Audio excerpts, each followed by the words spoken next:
Introduction. You have been living inside your mind your entire life, and you still do not fully know how it works. Every choice you make, every feeling that grips you without warning, every habit that controls your mornings before you are even fully awake, none of it is random. None of it is accidental. Behind every thought you have ever had, behind every reaction that has ever surprised you, behind every pattern you cannot seem to break, there is a system, a precise, powerful, relentless system, and most people spend their entire lives completely unaware of it. That is about to change. What you are about to discover is not a collection of motivational phrases or surface-level advice about thinking positively. This is a deep exploration of the actual machinery of the human mind, the hidden architecture that determines how you see the world, how you respond to other people, how you remember your past, and how you shape your future. This is the psychology that operates silently beneath your daily experience, running processes so fast and so deep that your conscious awareness never even catches up in time. Consider this for a moment.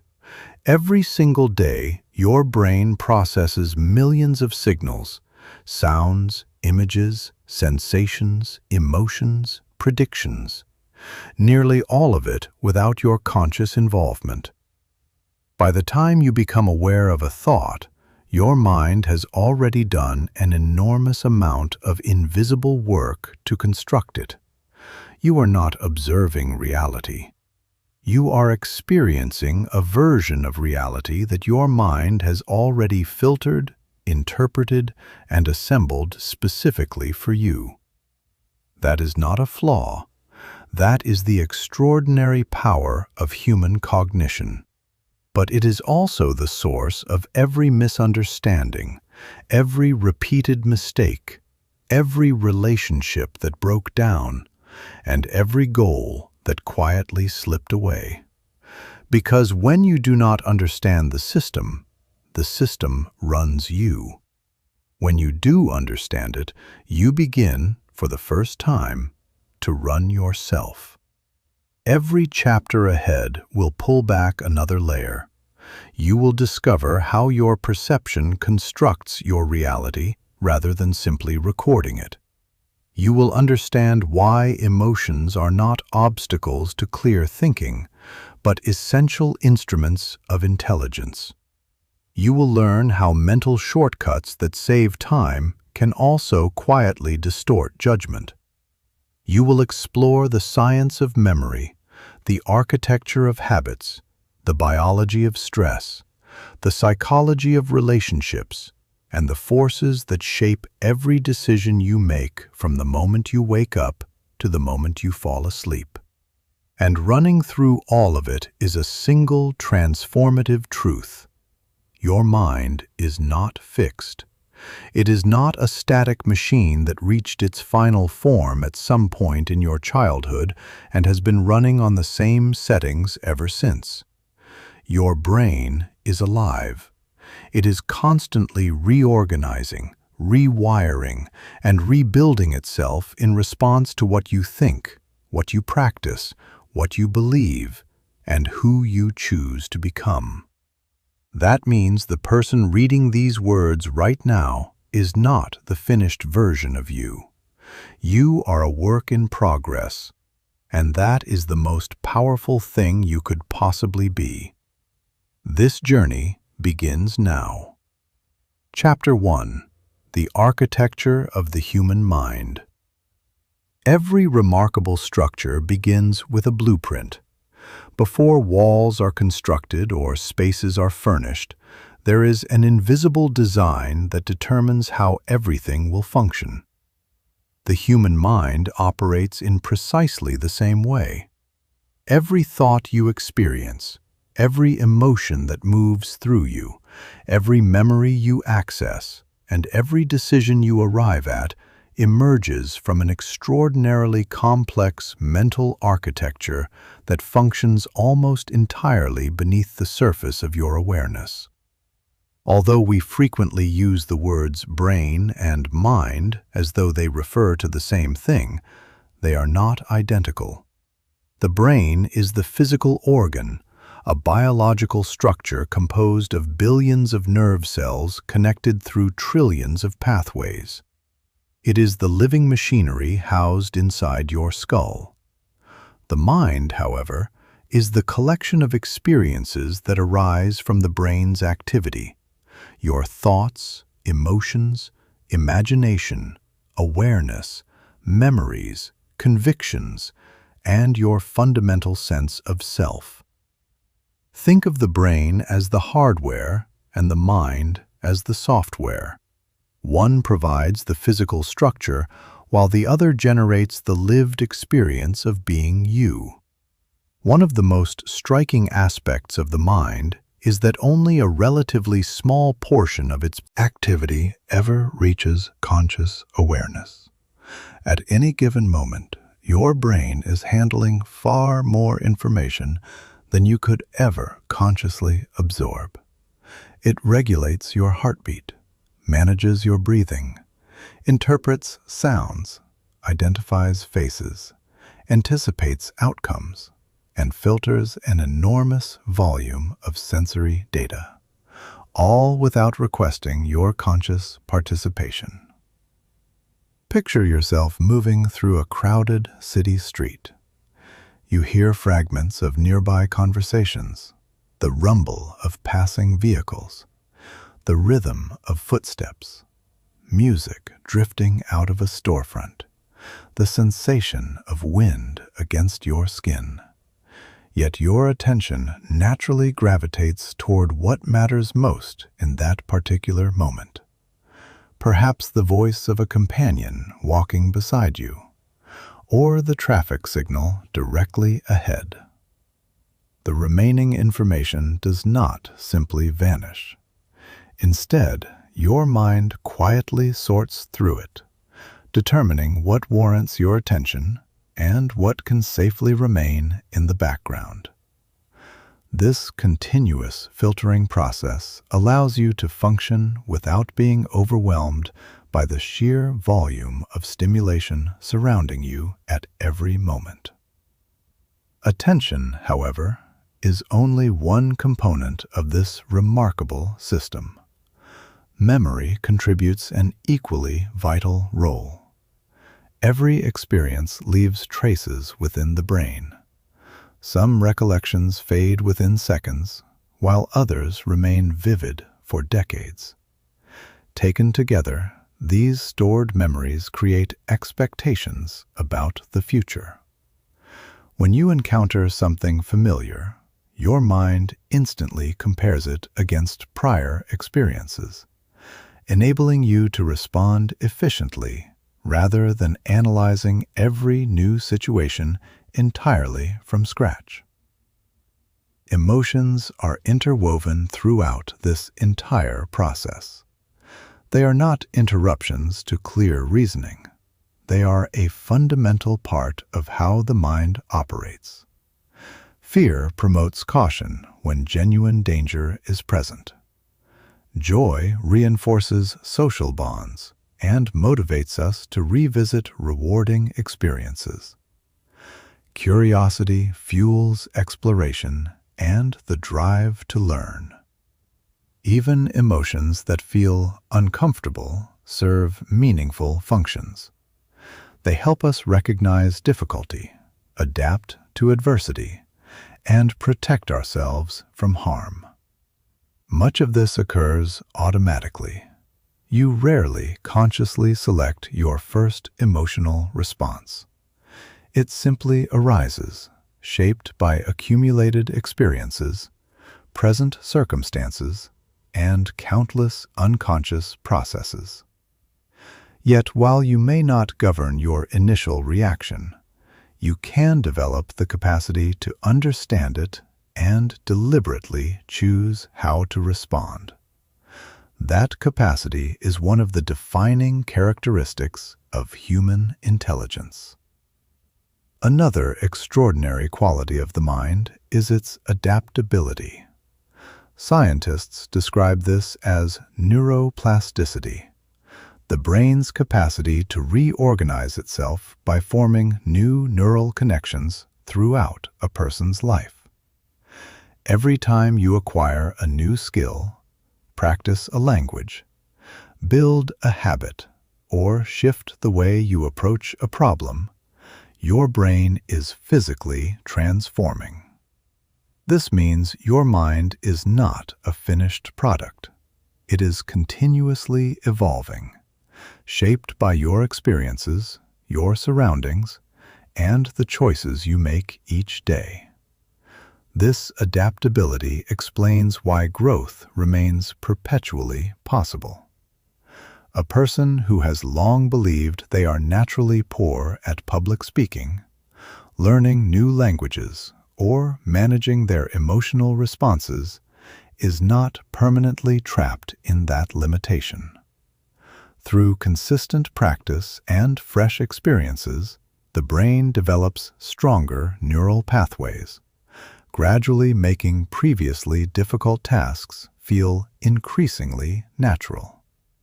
In many ways, your mind reflects not only who you have been, but also who you repeatedly choose to become. At the very center of this entire system is awareness. Awareness grants you the ability to observe your own thoughts rather than being entirely governed by them. It enables you to recognize emotional patterns, challenge ingrained assumptions, and make intentional choices rather than simply reacting on autopilot. Self-awareness transforms the mind from something that merely happens to you into something you can actively and consciously shape. Chapter 2: How Perception Creates Your Reality. Every moment of your life begins with perception. Before you respond to an event, develop an opinion, or arrive at a decision, your mind has already interpreted what is taking place. We tend to assume that we perceive the world precisely as it exists, but psychology presents a fundamentally different picture. We do not encounter reality directly. We encounter our mind's interpretation of reality. Imagine standing on a balcony watching a sudden rainstorm sweep across the city. One person smiles, genuinely grateful for the cool, refreshing shift in weather after a long, sweltering day. Another sighs in frustration because their outdoor plans have been completely disrupted. A farmer observes the same downpour with relief, recognizing that it may rescue a struggling crop. A commuter stares out the window and worries about the traffic delays ahead. The rain itself has not changed. What shifts is the meaning that each individual assigns to it.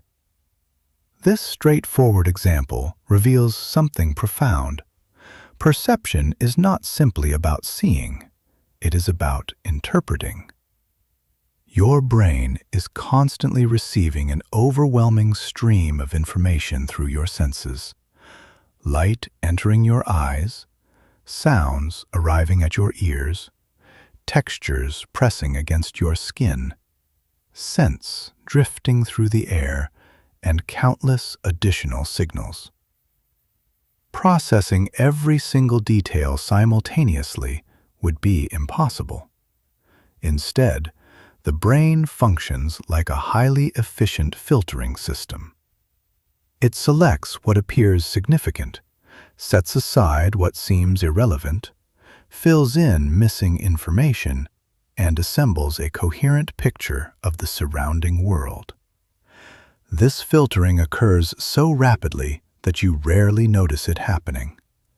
By the time you become consciously aware of an experience, Your brain has already organized it according to your stored memories, established beliefs, current expectations, emotional state, and personal history. The picture you receive is not raw reality. It is a carefully constructed interpretation. Consider the experience of meeting someone for the very first time. Within seconds, your mind begins forming impressions. Their facial expression, the tone of their voice, their clothing, their posture, and even subtle physical gestures all feed into your immediate assessment. Most of these conclusions form automatically, well below the level of conscious reasoning. While first impressions can occasionally prove accurate, they are frequently misleading precisely because they are built on assumptions rather than complete information. Past experiences exert a powerful influence over perception. If a dog frightened you during childhood, you may still feel a sense of unease around dogs as an adult, even when the animal standing before you is calm and entirely harmless. Meanwhile, another person who grew up surrounded by affectionate pets may feel immediate warmth and comfort in the same situation. Identical circumstances produce entirely different emotional responses because each mind interprets them through the lens of a unique personal history. Beliefs shape perception with equal force. Once we develop a viewpoint about a person or situation, our minds instinctively search for evidence that supports it. We readily absorb information that confirms our existing expectations while overlooking details that contradict them. This tendency helps the brain process information efficiently, but it can also prevent us from perceiving situations with genuine objectivity. Emotions contribute yet another layer to this process. When you are at ease and experiencing a sense of contentment, the world tends to feel more welcoming and full of possibility. Minor inconveniences become easier to dismiss and opportunities appear more accessible. During periods of stress or anxiety, however, that very same environment can seem heavy with problems and threats. The external world remains largely unchanged, yet your emotional condition profoundly alters the way you experience it. Attention also shapes what we perceive as reality. Have you ever purchased a new vehicle and then suddenly begun noticing the identical model seemingly everywhere you drive? Those other vehicles existed before your purchase. Your brain simply had no compelling reason to highlight them until they became personally meaningful. This phenomenon illustrates that perception depends not only on what surrounds us, but on what our minds have been conditioned to notice. Our expectations can even influence physical experience. Research has demonstrated that individuals who anticipate a treatment to be beneficial often report genuine improvement even when they receive an inactive substance. This remarkable placebo effect reveals the profound connection between belief, perception, and the body's actual responses. While expectations cannot alter every outcome, they can meaningfully shape how we experience discomfort, pressure, confidence, and overall well-being. Understanding perception also cultivates compassion. When people find themselves in disagreement, it is tempting to conclude that one side is simply refusing to acknowledge the truth. Yet a significant portion of human disagreement arises because different individuals are interpreting identical facts through entirely different life experiences, value systems, and expectations. Recognizing this reality does not mean every perspective is equally valid. but it reminds us that human perception is rarely neutral or purely objective. Fortunately, perception is not a fixed condition. One of the most remarkable strengths of the human mind is its capacity to learn and adapt. By actively questioning our assumptions, deliberately seeking perspectives different from our own, and choosing curiosity over defensiveness, we can gradually refine the way we interpret the world around us. Every new experience carries the potential to reshape our mental filters and expand our understanding. The goal is not to eliminate perception. That would be impossible. The goal is to develop awareness of it. When you recognize that your first interpretation is not always the complete picture, you create genuine space for deeper understanding, wiser decisions, and more authentic connections.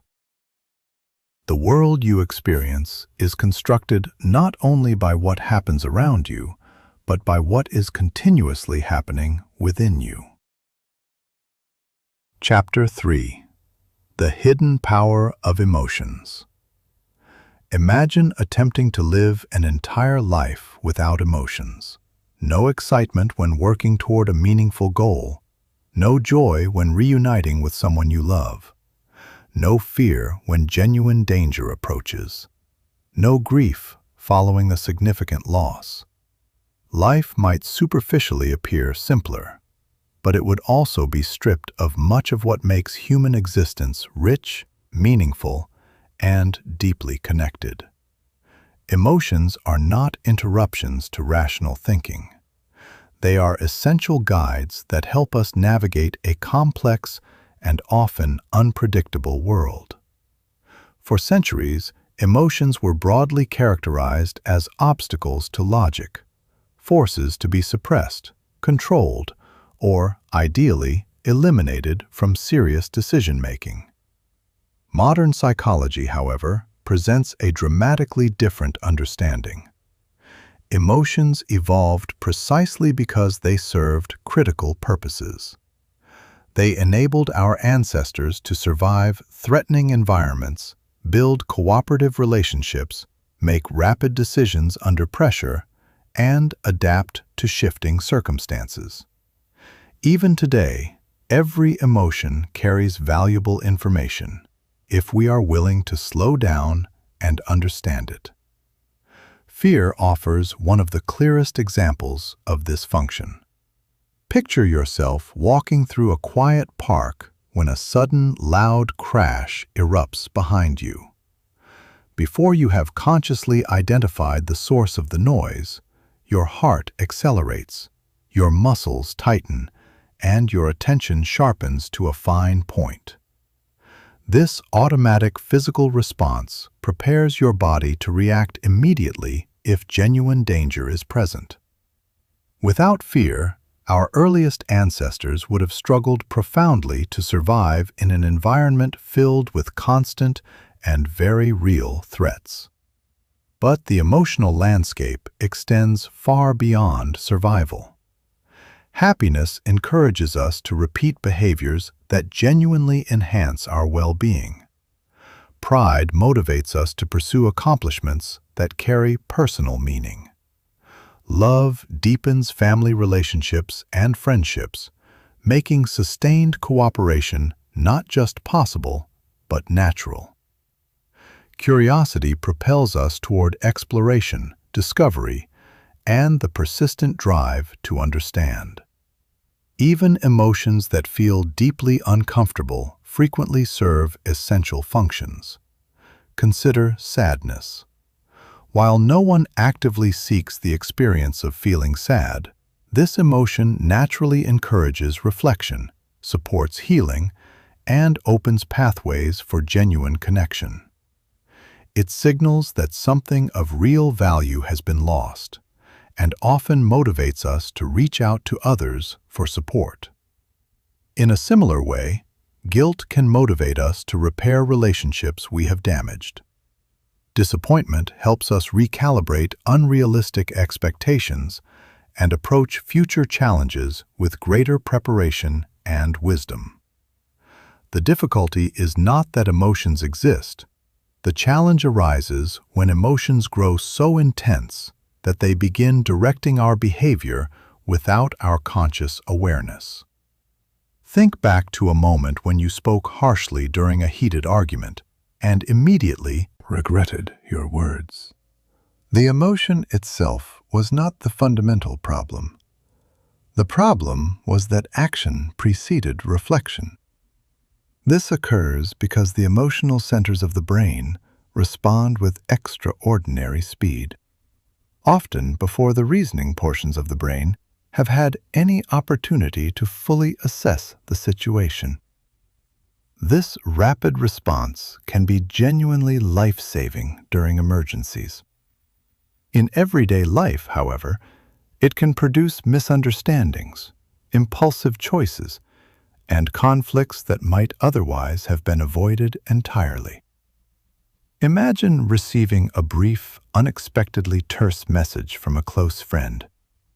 "We need to talk." Without any further context, your mind may immediately leap toward the worst possible interpretation.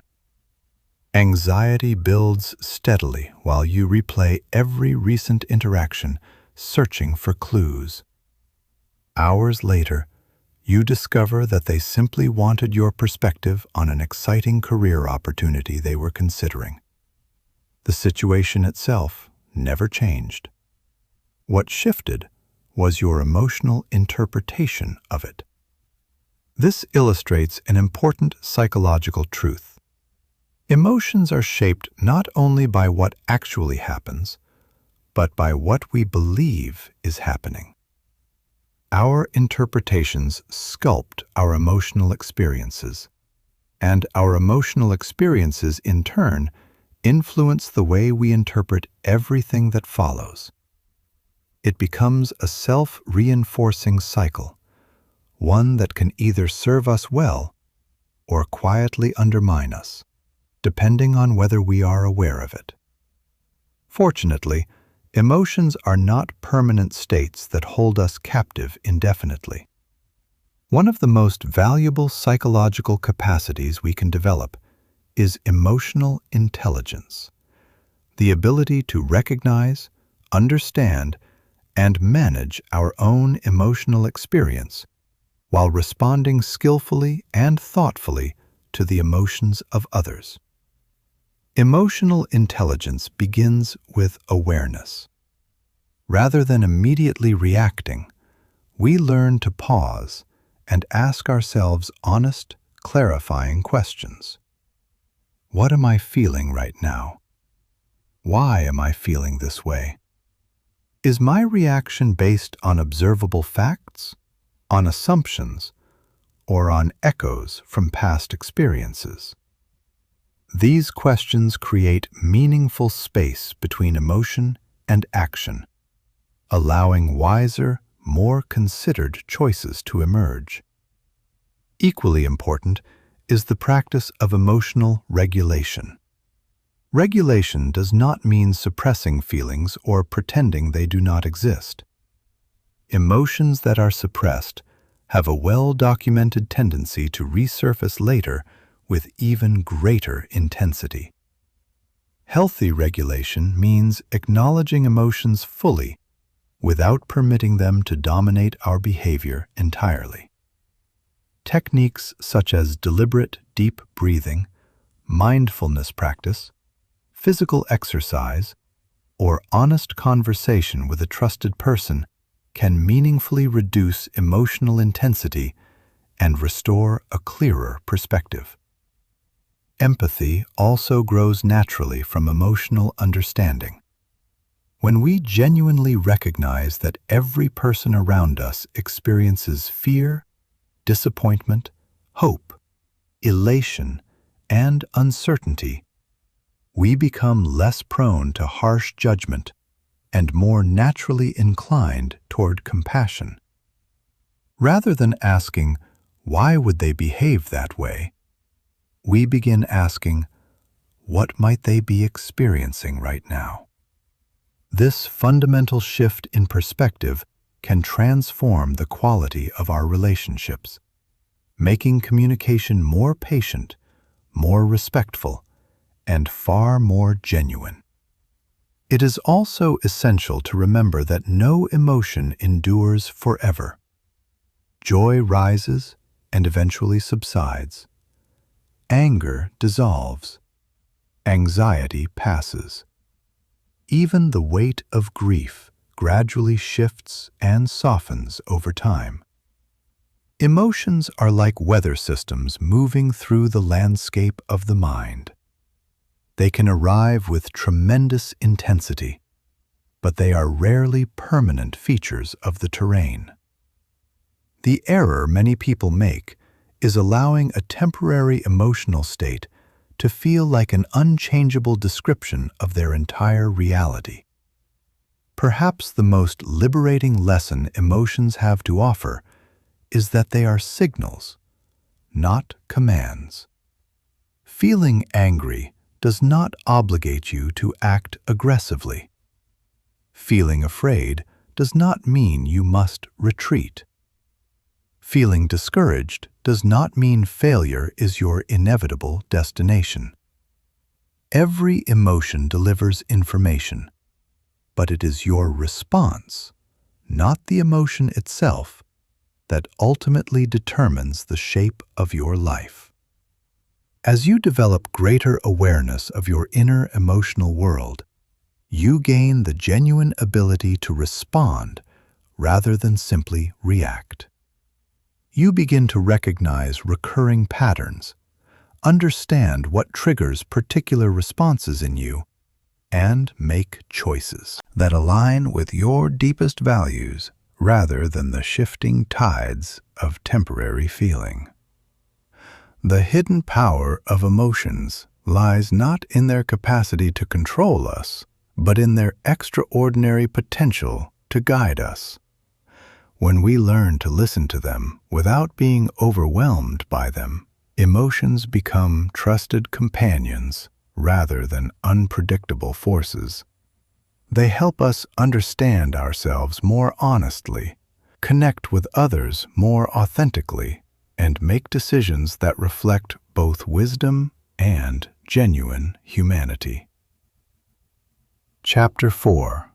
Why We Think the Way We Do. Every single day, you navigate thousands of decisions. Some are so minor they barely register.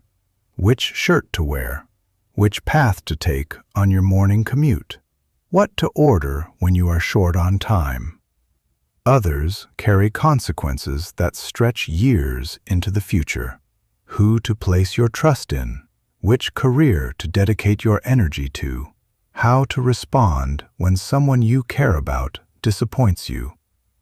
We naturally prefer to believe that these choices arise from careful, deliberate reasoning, that we weigh the evidence, consider the alternatives, and arrive at the most logical conclusion available to us.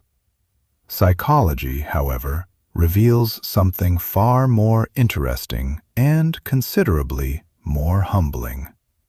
Much of our thinking happens automatically, guided by rapid mental shortcuts and deeply embedded unconscious patterns that operate almost entirely below the threshold of awareness. The human brain is a remarkable problem-solving organ, but it is also extraordinarily efficient. If we consciously and thoroughly analyzed every detail of every situation we encountered, even the most routine tasks would become mentally exhausting. To conserve cognitive energy, the brain relies on quick decision-making shortcuts known as heuristics, mental tools that allow us to form fast judgments based on accumulated experience, recognized patterns, and estimated probabilities. Most of the time, heuristics are genuinely invaluable. Consider stepping off a curb at a busy intersection. You do not pause to mathematically calculate the precise velocity and distance of every approaching vehicle. Your brain performs an instantaneous environmental assessment, allowing you to respond quickly and navigate safely. These automatic cognitive processes make ordinary daily life not just manageable, but fluid. Without them, every moment would demand an exhausting level of deliberate analysis. However, efficiency always comes with trade-offs. Mental shortcuts can also generate systematic errors in judgment, commonly referred to as cognitive biases. These biases shape how we interpret incoming information, how we assess evidence, and, ultimately, how we arrive at decisions. Crucially, they are not signs of limited intelligence. Every person experiences them, regardless of their level of education, professional expertise, or accumulated life experience. One of the most frequently occurring cognitive biases is confirmation bias. Once we establish a belief about a person, a situation, or ourselves, our minds begin instinctively seeking out information that supports it, while giving considerably less weight to evidence that challenges it. Imagine two individuals reading separate coverage of the same news event. One article aligns with their existing perspective, while the other presents a contrasting view. Without any conscious intention to do so, many people will invest more time in the article that validates what they already believe and dismiss the alternative with minimal consideration. They are not deliberately ignoring the truth. Their minds are simply protecting the comfort and familiarity of established ways of thinking. Confirmation bias reaches far beyond politics or current events. It quietly shapes friendships, romantic relationships, professional trajectories, and even the stories we construct about ourselves.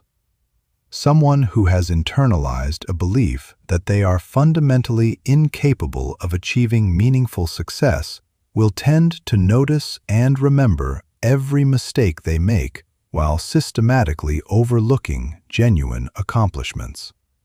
Over time, this selective pattern of attention reinforces a distorted self-image, building a self-perpetuating cycle that becomes progressively more difficult to interrupt.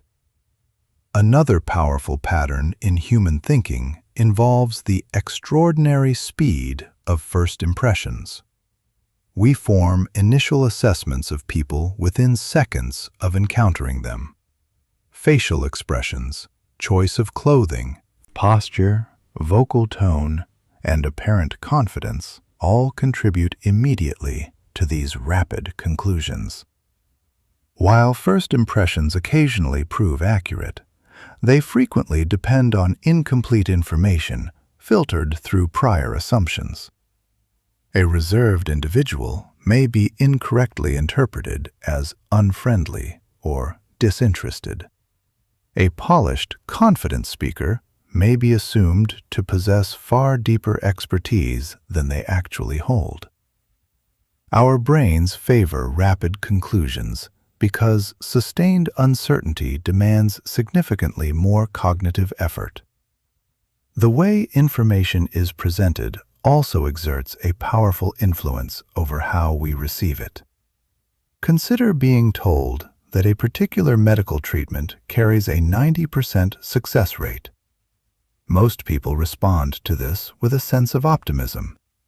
Now consider being told that the exact same treatment carries a 10% failure rate. Although both statements describe precisely identical outcomes, the emotional response they generate is often strikingly different.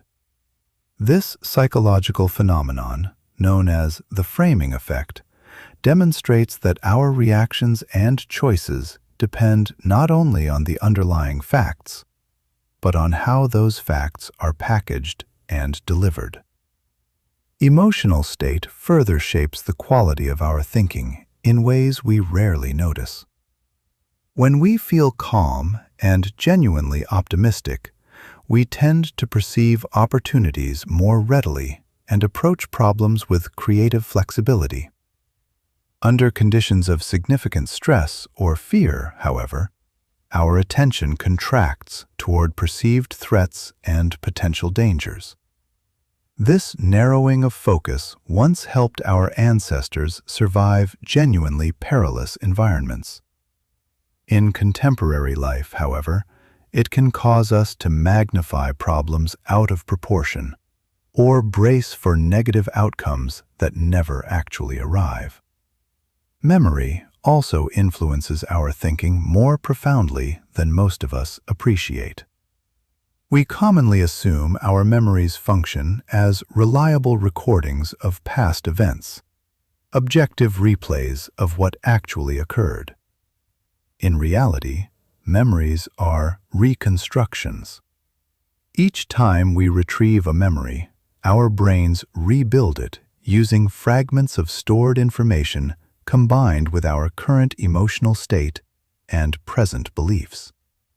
This is precisely why two people can recall the same conversation with genuinely different details, while both remaining entirely convinced that their version is accurate.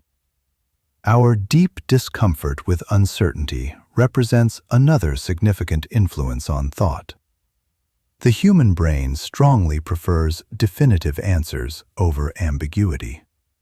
When confronted with incomplete information, it naturally fills in the gaps, even when those automatically generated conclusions are inaccurate.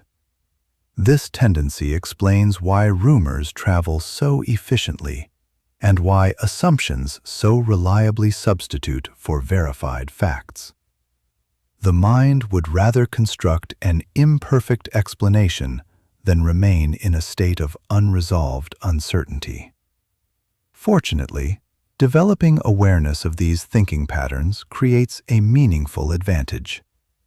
The goal is not to eliminate cognitive biases. That would be neither possible nor realistic. The goal is to recognize when they may be quietly influencing our judgment.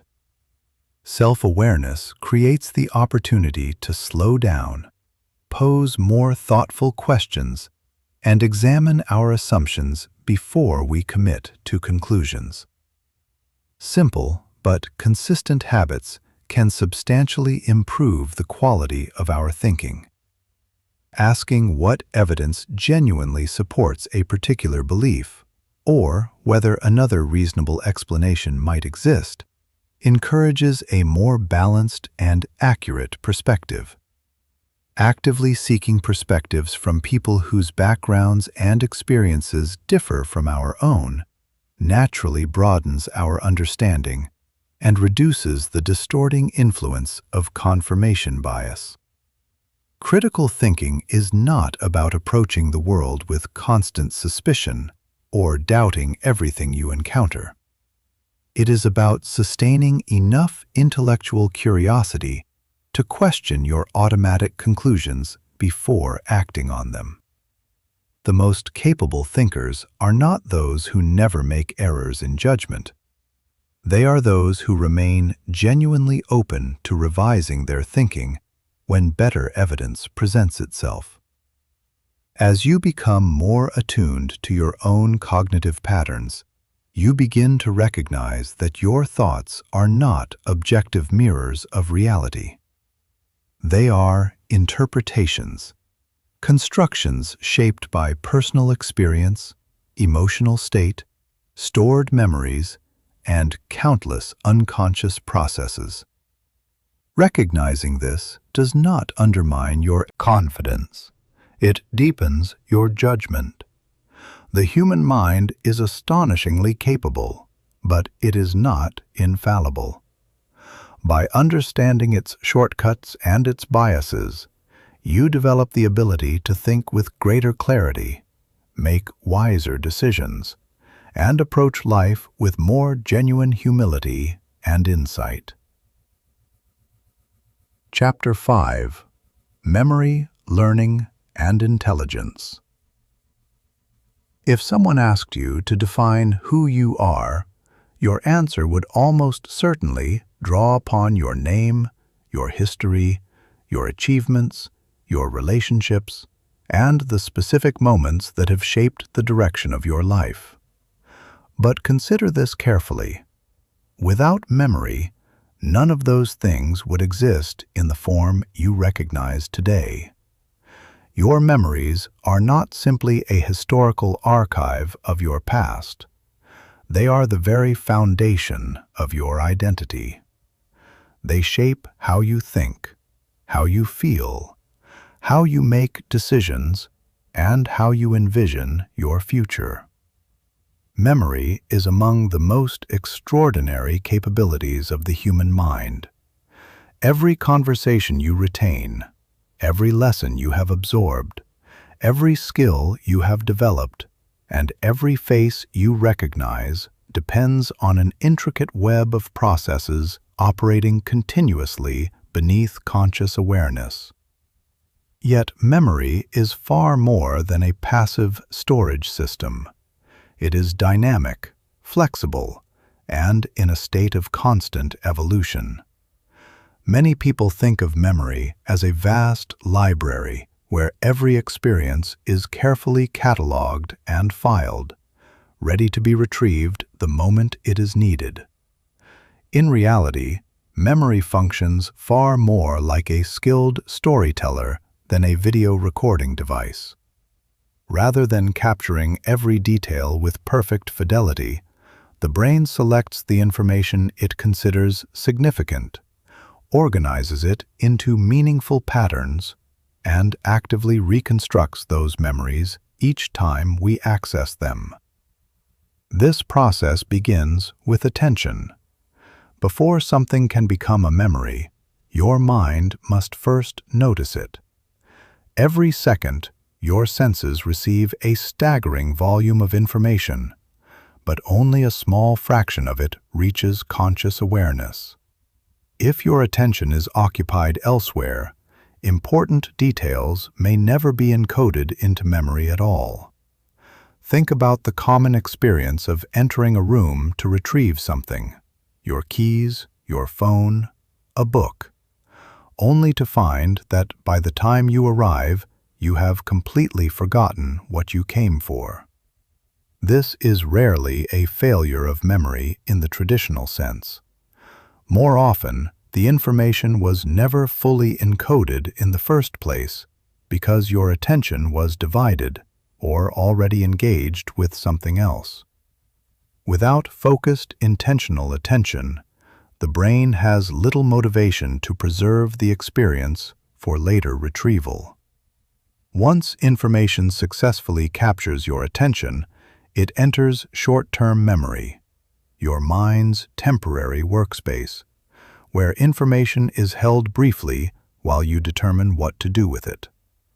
Whether you are holding a phone number in mind long enough to dial it, or mentally tracking directions to an unfamiliar destination, short-term memory allows you to manage immediate information in the present moment. Some experiences, however, move beyond this temporary holding stage into long-term memory through a process called consolidation, during which the brain actively strengthens the connections between neurons. The more emotionally meaningful, personally significant, or frequently rehearsed an experience is, the more likely it becomes a lasting memory. This explains why you might struggle to recall what you had for lunch 2 weeks ago, yet vividly remember the precise details of your graduation ceremony, your first significant job interview, or a vacation that moved you deeply. Emotion functions as a natural highlighter for memory. Experiences connected to strong feelings of excitement, fear, joy, or surprise tend to leave more powerful impressions because the brain interprets them as carrying important implications for future survival or well-being. Repetition plays an equally vital role. Each time you practice a skill or revisit information, the neural pathways associated with that activity grow stronger and more efficient. Learning to ride a bicycle offers a perfect illustration. At the outset, balancing, steering, and pedaling simultaneously demand your complete and deliberate concentration. After sufficient repetition, these movements become fluid and automatic. The brain has literally restructured itself through repeated experience. This remarkable capacity is what neuroscientists call neuroplasticity, the brain's ability to reorganize and forge new neural connections throughout a person's entire life. For many years, scientists believed that the adult brain was largely set in its structure after early childhood.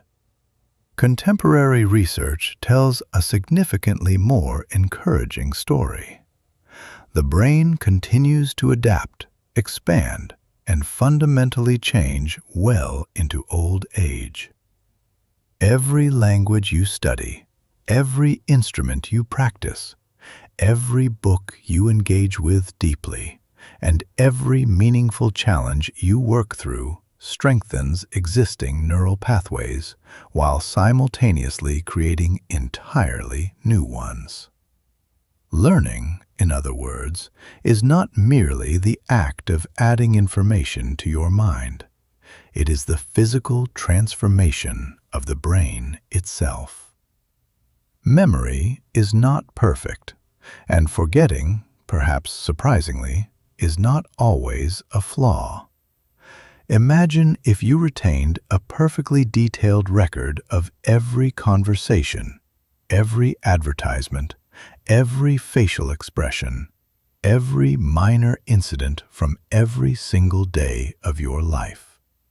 Your mind would be buried under an avalanche of irrelevant detail, with no room to prioritize what genuinely matters.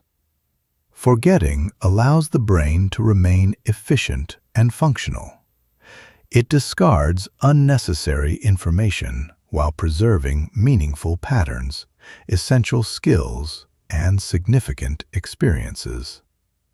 On occasion, forgetting also serves emotional well-being by gradually reducing the raw intensity of painful memories over time. Even when memories persist, they are not preserved in a static, unchanging form. Every time you retrieve a memory, your brain reconstructs it using stored fragments of information combined with your current emotional state and present beliefs. This means that memories can and do shift gradually over time. Small details may be unconsciously added, removed, or subtly altered without any awareness on your part. Imagine two siblings revisiting memories of a shared family vacation years later. One recalls the trip as filled with laughter and warmth. The other remembers tension and frequent arguments. Both memories feel entirely authentic because each person's emotional experience at the time shaped what their brain determined was worth preserving. Learning extends considerably beyond the mere memorization of facts and figures. Genuine learning reshapes the way we understand the world around us. It connects new information with existing knowledge structures, enabling us to solve problems with greater creativity and adapt more effectively to unfamiliar situations. This brings us naturally to the concept of intelligence, a quality that has captivated psychologists and philosophers for generations. For many decades, intelligence was understood primarily as the capacity to solve logical problems or perform well on standardized tests. While these abilities certainly carry value, modern psychology recognizes that intelligence is far more diverse and multidimensional than any single scale can capture. Some individuals excel at analyzing numerical patterns and mathematical relationships. Others demonstrate remarkable creativity, emotional insight, musical sensitivity, spatial reasoning, or exceptional interpersonal understanding. A gifted teacher, a talented visual artist, a skilled structural engineer, and an extraordinary therapist each embody distinctly different expressions of human intelligence. The full scope of human capability simply cannot be compressed into a single number. Perhaps even more significant is the understanding that intelligence is not a fixed endowment. People who approach their abilities as qualities that can genuinely grow through sustained effort, deliberate practice, and ongoing learning consistently achieve more over time than those who assume that talent is a permanent and immovable trait. This orientation, sometimes referred to as a growth mindset, encourages persistence in the face of difficulty rather than avoidance driven by the fear of failure. And failure itself plays an indispensable role in learning. Every mistake generates feedback. When a particular approach fails to produce the desired result, the brain adjusts, explores alternative pathways, and incrementally improves. The most celebrated inventors, scientists, and creative pioneers in history succeeded not because they managed to avoid failure, but because they mined every failure for the lessons it contained. Curiosity is another powerful engine driving the learning process. Young children ask endless questions because their brains are fundamentally designed to explore and seek understanding. Preserving that quality of curiosity into adulthood keeps the mind flexible, engaged, and continuously open to new ideas and perspectives. Every question you allow yourself to ask creates an opportunity for your brain to deepen and expand its understanding of the world. The conditions of everyday life also profoundly influence the quality of learning. Adequate sleep supports memory consolidation. Regular physical activity enhances brain function and cognitive flexibility. Nutritious food provides the biological foundation for sustained cognitive performance. Meaningful social interaction stimulates mental growth and challenges existing thinking patterns. Learning is never isolated from the body. It depends intimately upon it. Memory, learning, and intelligence work together as a unified system to shape the person you are continuously becoming. Your memories provide the foundation of your identity. Learning allows you to move beyond the boundaries of your current understanding. Intelligence enables you to adapt to a world that never stops changing. The most encouraging truth at the heart of all of this is that your mind is never truly complete.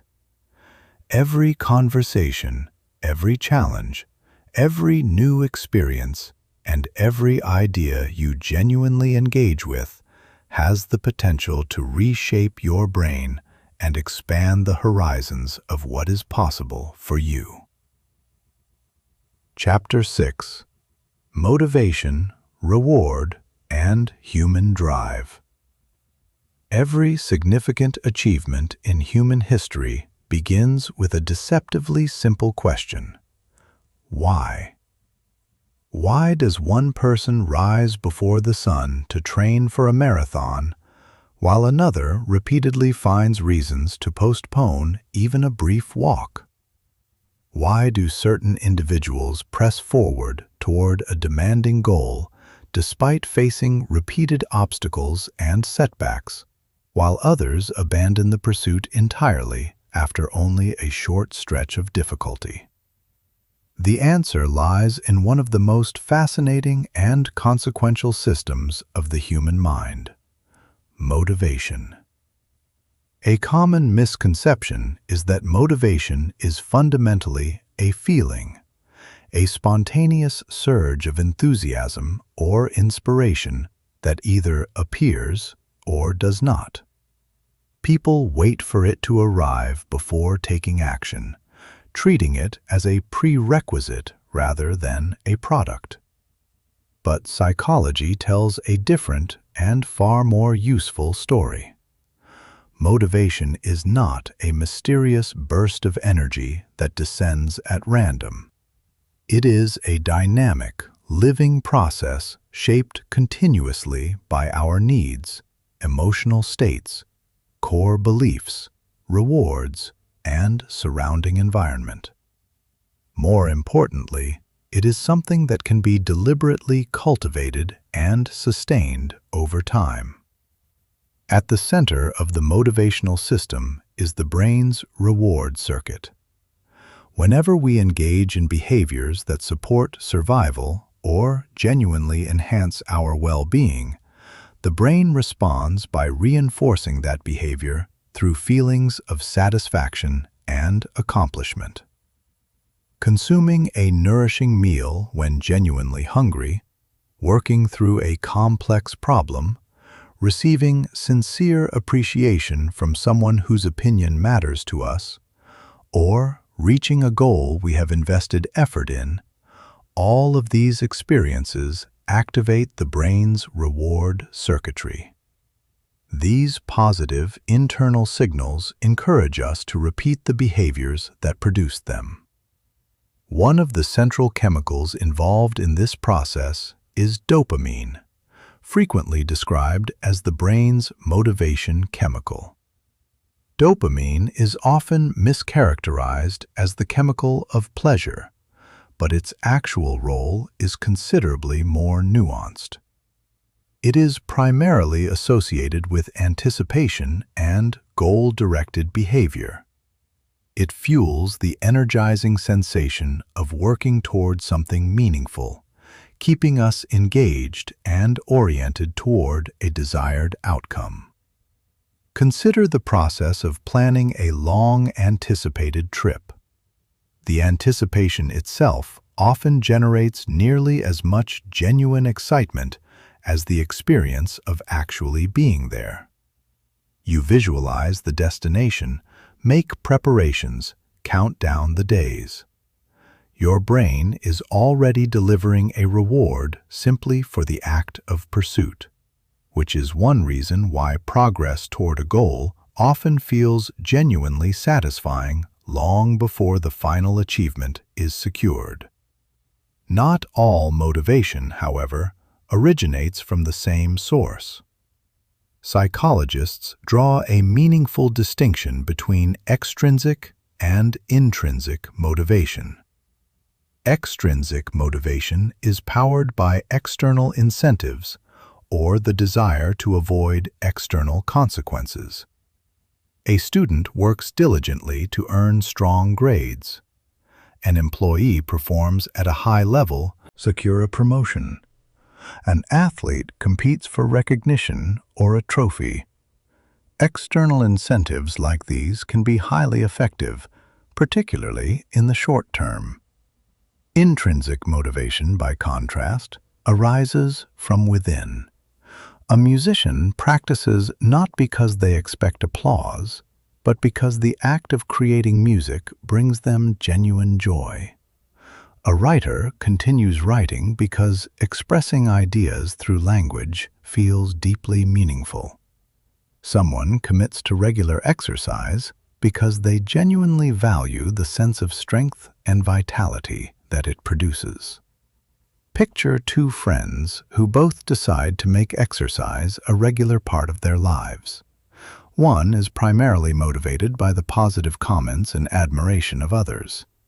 The other values the internal sense of accomplishment, the increased energy, and the personal growth that accompany consistent physical effort.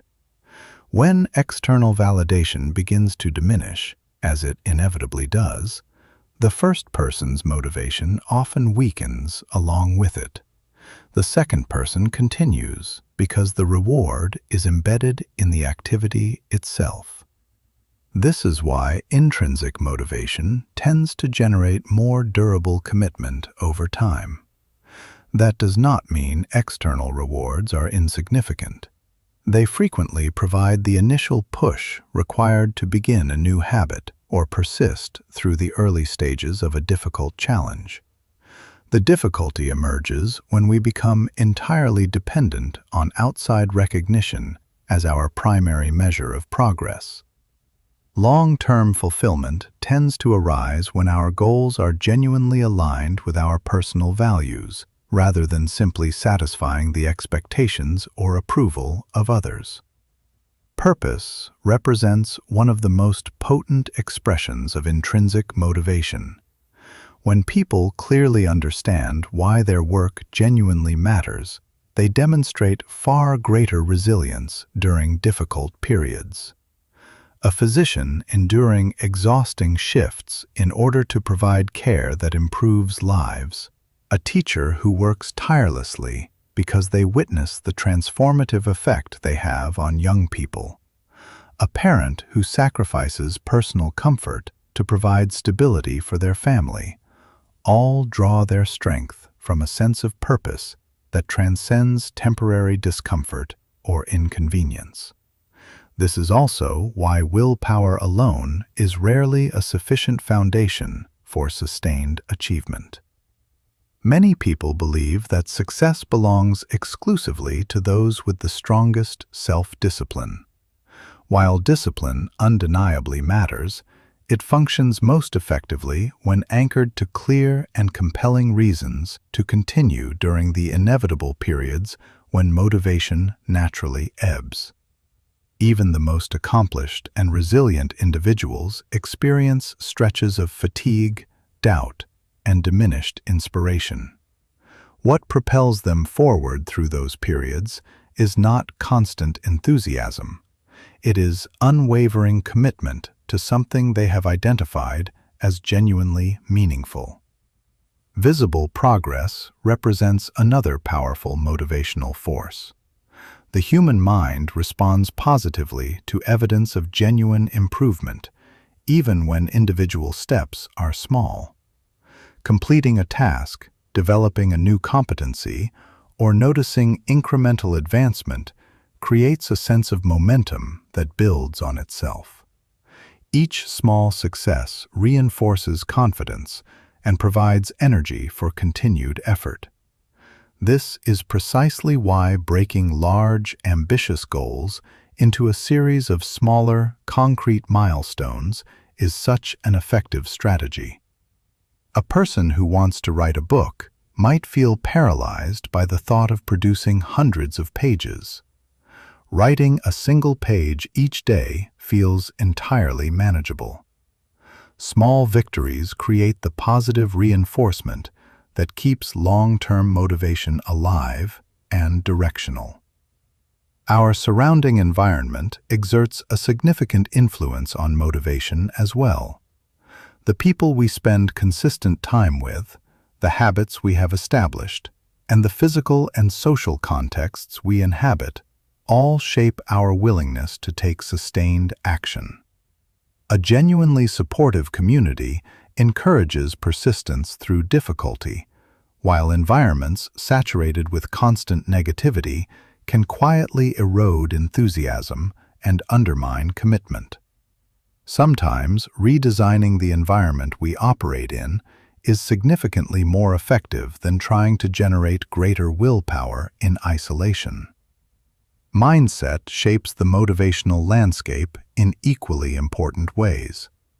People who approach challenges as opportunities for development and learning are far more likely to maintain their motivation after encountering setbacks, rather than interpreting failure as confirmation of their inadequacy. They treat it as valuable information about what needs to be adjusted. Every obstacle becomes an integrated part of the learning process, rather than a signal to stop. Motivation also requires balance and renewal. Sustained high-level effort without adequate recovery eventually depletes both physical and cognitive resources. The brain performs at its highest capacity when periods of focused, intentional work are genuinely balanced with adequate rest. Sleep, genuine relaxation, meaningful relationships, and activities pursued for their own enjoyment restore mental and emotional energy, making long-term motivation not just possible, but sustainable. Perhaps the most empowering insight about motivation is this: action frequently precedes inspiration, rather than following it. Many people postpone beginning because they are waiting until they feel sufficiently motivated to start. In reality, taking the first small and imperfect step is often precisely what generates the motivation needed for the next one. Progress creates confidence. Confidence strengthens motivation. Motivation encourages further action and progress. It becomes a self-reinforcing cycle that compounds over time. The human drive to grow, contribute, and achieve is among our most defining strengths as a species. Motivation is not a mysterious gift bestowed on a fortunate few. It is a psychological system that can be genuinely understood, deliberately nurtured, and consciously directed toward goals that carry real meaning. When your actions are anchored in authentic purpose rather than temporary emotional states, when steady progress matters more than the pursuit of perfection, and when genuine learning becomes more important than the appearance of immediate success, motivation evolves from a fleeting and unpredictable feeling into a lasting and reliable force. Chapter 7: The Science of Habits. Have you ever arrived at your destination after a long drive and realized, with a slight jolt of surprise, that you have almost no conscious memory of most of the journey? Or found yourself reaching for your phone without having made any deliberate decision to do so? Perhaps you have completed the familiar sequence of brushing your teeth, locking your front door, or navigating your morning routine without devoting a single conscious thought to any of it. These ordinary moments reveal one of the most extraordinary and consequential features of the human mind: the power of habits. Habits are behaviors that have become so deeply familiar through consistent repetition that they demand very little conscious cognitive effort to execute. They allow the brain to conserve mental resources by converting frequently repeated actions into automatic, efficient routines. Without habits, even the most routine daily activities would demand constant, deliberate attention, leaving us mentally exhausted long before the day had properly begun. In a very real sense, habits represent the brain's strategy for increasing operational efficiency. Once an action has been repeated a sufficient number of times, the mind no longer needs to evaluate every individual step. Instead, it recognizes a familiar situation and activates a pre-established behavioral pattern. This liberates your conscious attention to focus on new and genuinely demanding challenges, while established routines take care of themselves in the background. The crucial insight here is that habits are inherently neither good nor bad. They are simply learned behavioral patterns. Whether you exercise consistently every morning or spend every evening in a prolonged scroll through your phone, the same underlying psychological process is at work in both cases. The difference lies entirely in which behavior has been systematically repeated. Psychologists frequently describe habit formation as a three-part cycle: cue, routine, and reward. The cue is the trigger, the signal that prompts your brain to initiate a particular behavior. It might be a specific time of day, a particular location, an emotional state, the presence of another person, or a preceding activity that consistently occurs before the habit. The routine is the behavior itself, the action you perform with minimal conscious deliberation. The reward is the benefit your brain registers upon completing the behavior. This reward reinforces the habit loop, making a repetition of the behavior more probable. In similar future circumstances, picture arriving home after a long and mentally demanding workday. The sensation of mental fatigue becomes the cue. Opening the refrigerator and reaching for a snack becomes the routine. The pleasant feeling of comfort or brief satisfaction becomes the reward. After this cycle repeats enough times, the behavior begins to occur almost automatically. Eventually, the simple act of walking through your front door may be sufficient to trigger the urge to eat, even in the complete absence of genuine physical hunger. This explains why disrupting unwanted habits proves surprisingly difficult for most people. The common approach is to focus entirely on stopping the behavior itself, while leaving the underlying cue and reward structure completely unchanged. Lasting behavioral change becomes significantly more achievable when the entire habit loop is understood and addressed. Consider someone who habitually checks social media every few minutes throughout their day. They may attribute this pattern to a lack of self-control. In reality, the habit is likely being driven by something more specific: boredom, loneliness, the desire for brief mental stimulation, or a craving for novel information. The phone delivers an immediate reward in the form of entertainment or social novelty. Unless the underlying need is genuinely addressed, removing only the behavior typically causes the brain to search for an alternative route to the same reward. This is why replacing habits tends to be substantially more effective than attempting to eliminate them entirely. Rather than reaching for a high-sugar snack whenever stress arrives, a person might redirect to a brief walk outside, a few minutes of intentional breathing, or a short conversation with someone they trust. The cue remains consistent, but the routine shifts to one that delivers a similar sense of relief without the undesirable consequences. Repetition is the engine that drives habit formation. Each time a behavior is executed, the neural pathways associated with that action become progressively stronger and more efficient.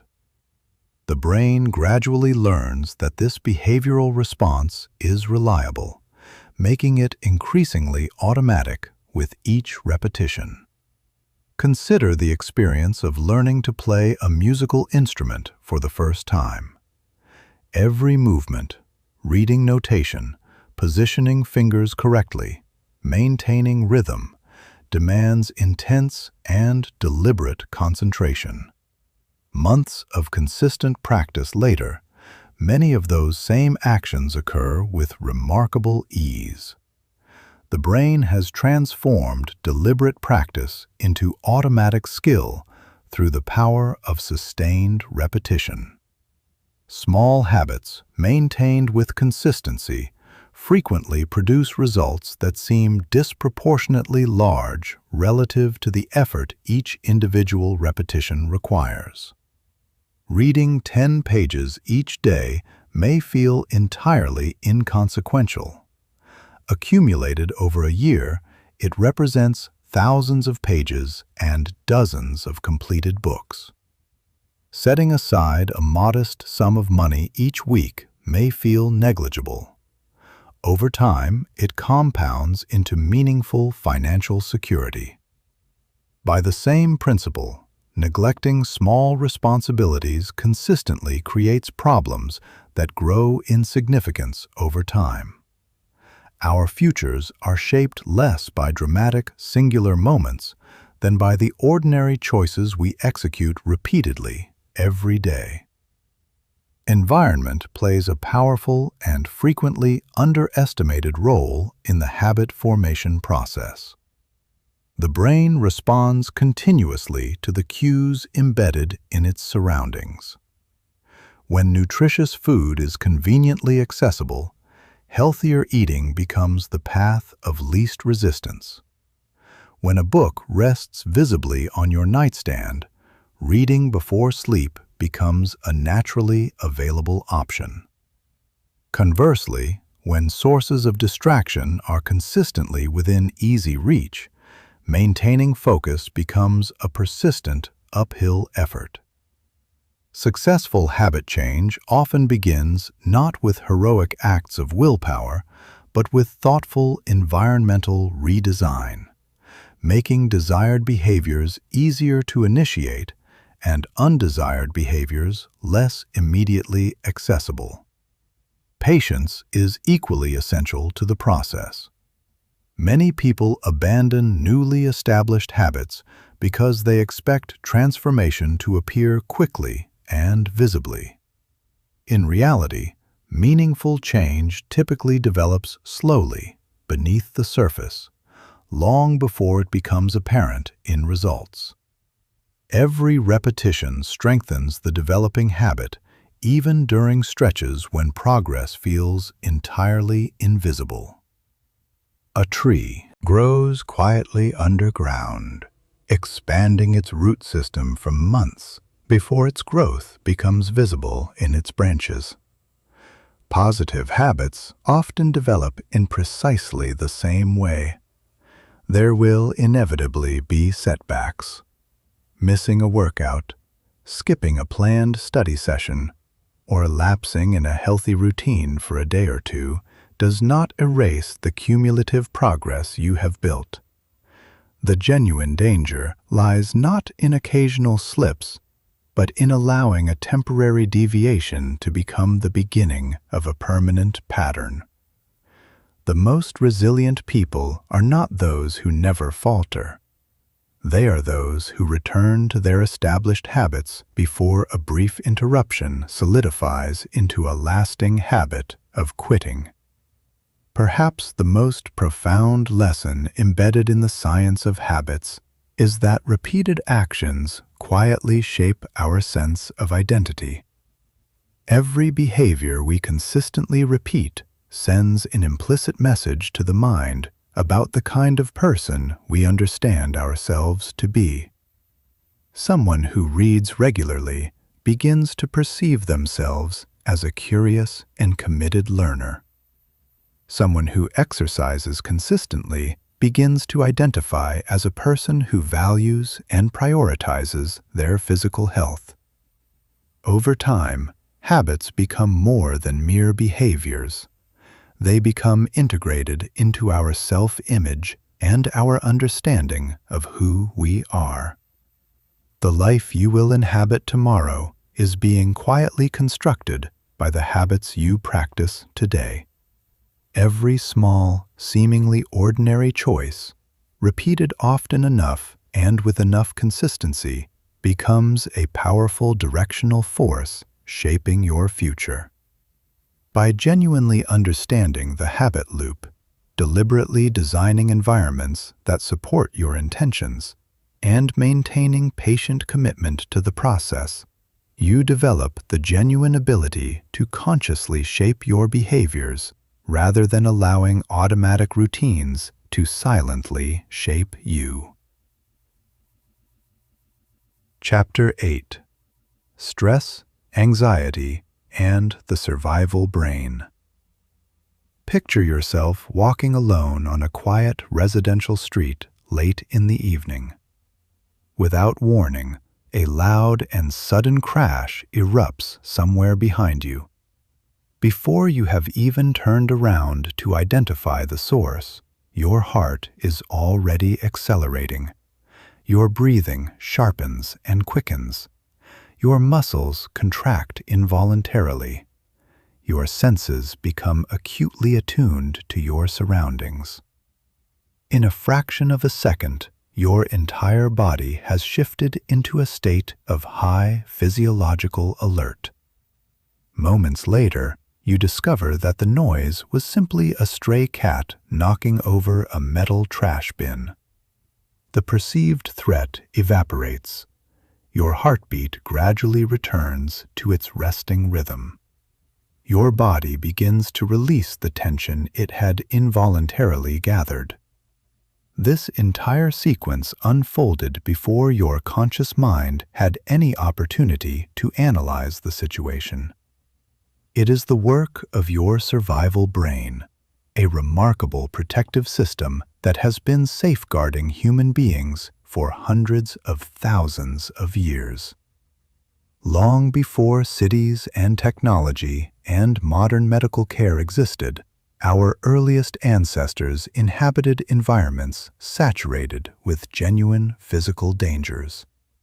Predators, extreme weather conditions, territorial conflicts, and chronic food scarcity demanded the capacity to detect threats rapidly and respond to them with immediate physical action. Those who could recognize danger quickly and mobilize their bodies effectively were significantly more likely to survive and transmit their characteristics to subsequent generations. Although the external world has been transformed almost beyond recognition, the human brain still carries these ancient survival mechanisms largely intact. When the brain registers the presence of danger, whether physical or psychological, it activates what researchers describe as the fight or flight response. Stress hormones, including adrenaline and cortisol, surge into the bloodstream.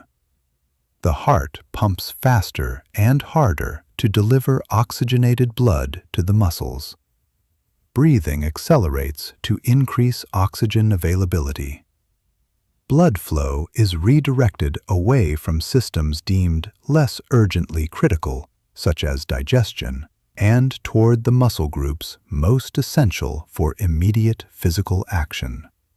Attention narrows and sharpens, enabling intense focus on the source of the perceived threat. In genuine emergencies, this physiological response is nothing short of extraordinary. It can accelerate reaction time, temporarily boost physical strength, and provide the biological resources needed to escape dangerous situations. Without this system functioning, our ancestors would not have survived. The fundamental problem is that the survival brain does not readily distinguish between actual physical threats and psychological ones. Today, most people are far less likely to encounter predators in the traditional sense than they are to face deadlines, financial pressures, relationship difficulties, social comparison, or persistent uncertainty about the future. Yet the brain frequently responds to these contemporary pressures as if they represented immediate and life-threatening danger. Imagine standing before an audience to deliver an important professional presentation. As you begin, your palms become damp, your heart races, and your thoughts seem to scatter in multiple directions simultaneously. From an objective standpoint, no physical danger whatsoever exists. However, your survival brain has interpreted the possibility of embarrassment, professional failure, or social judgment as something demanding an urgent response. The same ancient system that once mobilized our ancestors to escape genuine physical threats is now firing in response to the prospect of public speaking. This helps clarify an important distinction. Stress itself is not the enemy. In moderate amounts, stress is genuinely functional and adaptive. It heightens focus before an important examination, motivates thorough preparation ahead of a significant meeting, and pushes athletes to perform at elevated levels. This productive form of stress typically dissolves once the challenge has passed and the body can return to a state of equilibrium.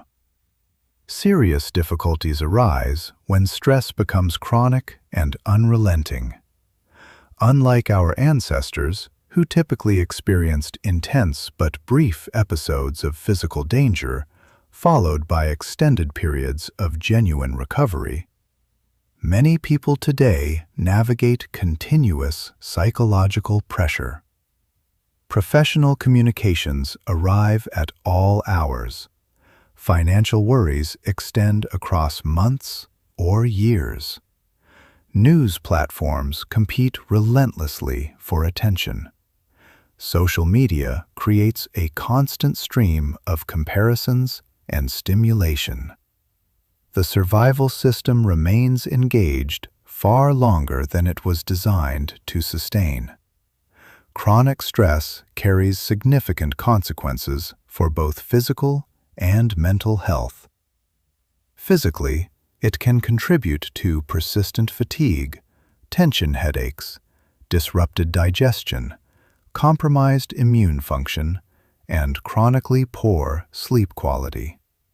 Mentally, it diminishes concentration, impairs memory formation, increases emotional reactivity, and can make even straightforward decisions feel disproportionately difficult.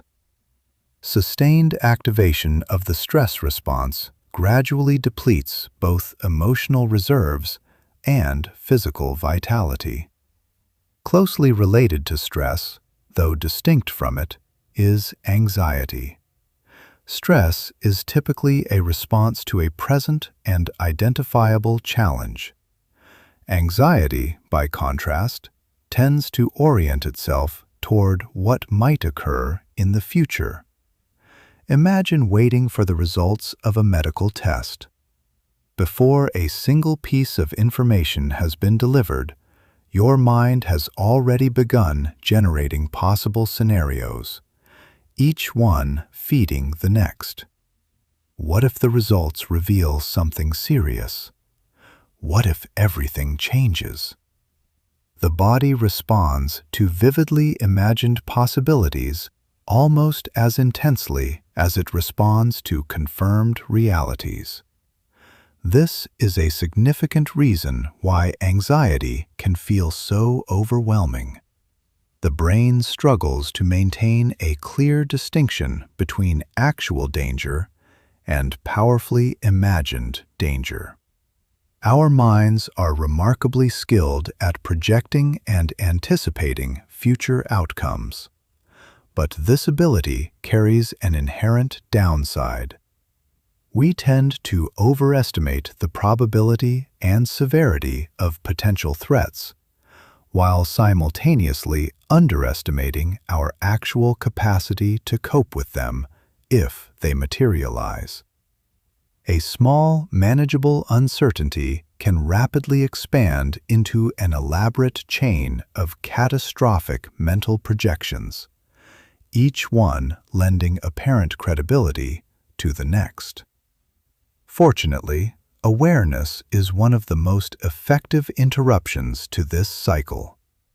One of the most practical and well-supported strategies for reducing anxiety is learning to clearly distinguish between observable facts and fear-based predictions. Facts describe what is presently and verifiably occurring. Predictions describe what we fear could potentially happen.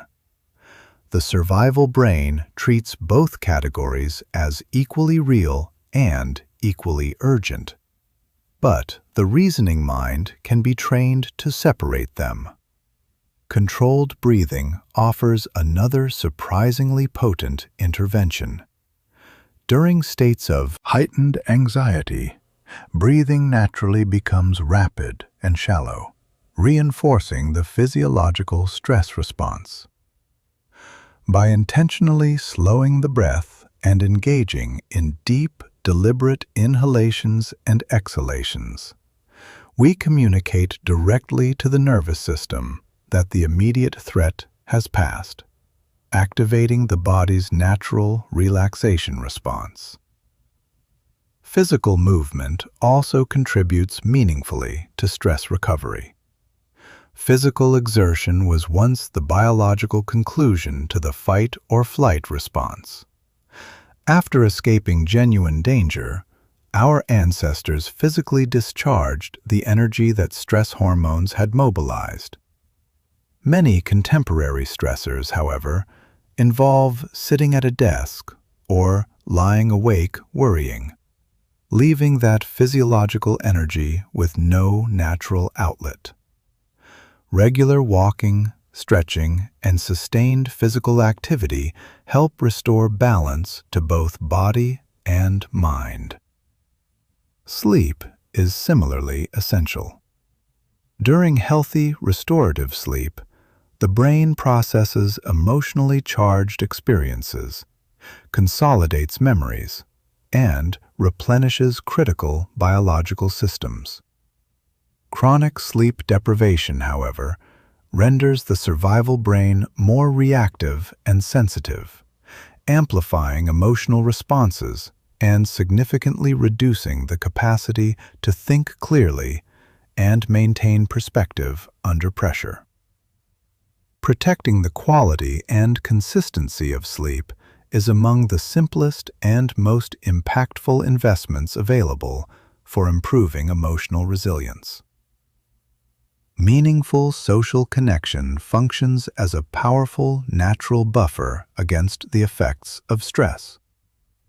Human beings are profoundly social creatures, and open, honest conversation with a person we genuinely trust can reduce emotional intensity, provide fresh perspective, and remind us that we do not have to navigate challenges in isolation.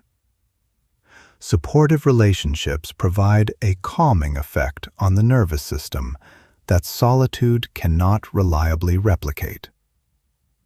Mindfulness offers yet another valuable approach. Rather than attempting to force anxious thoughts out of awareness, mindfulness teaches us to observe them with a quality of curious detachment, as passing mental events rather than unquestionable truths that demand immediate action. This shift creates a small but critical space between experience and response, allowing wiser and more considered choices to emerge. Perhaps the most important reframe around stress and anxiety is this: they are not evidence of weakness or failure. They are evidence that your brain is actively attempting to protect you. The survival system was built with genuinely good intentions. Its purpose is to keep you safe. The difficulty arises only when it remains activated long after the actual or imagined threat has passed, consuming resources that could be directed toward growth, connection, and meaningful work. Resilience, then, is not the elimination of stress from your life. That is neither possible nor desirable. Resilience is the developed capacity to recover, adapt, and continue moving forward despite the inevitable presence of difficulty. It grows through consistent, healthy practices, genuine social support, realistic and flexible thinking, and the repeated experience of successfully navigating challenges you initially doubted you could handle. Every difficulty you work your way through teaches your brain an important and lasting lesson. I can handle this. Over time, earned confidence gradually displaces reflexive fear. Flexibility replaces rigidity, and a deeper, more sustainable form of calm begins to replace the exhausting state of constant vigilance. Chapter 9. The Psychology of Relationships. No person develops in genuine isolation. From the very first moments of life, our psychological reality is shaped by the people around us.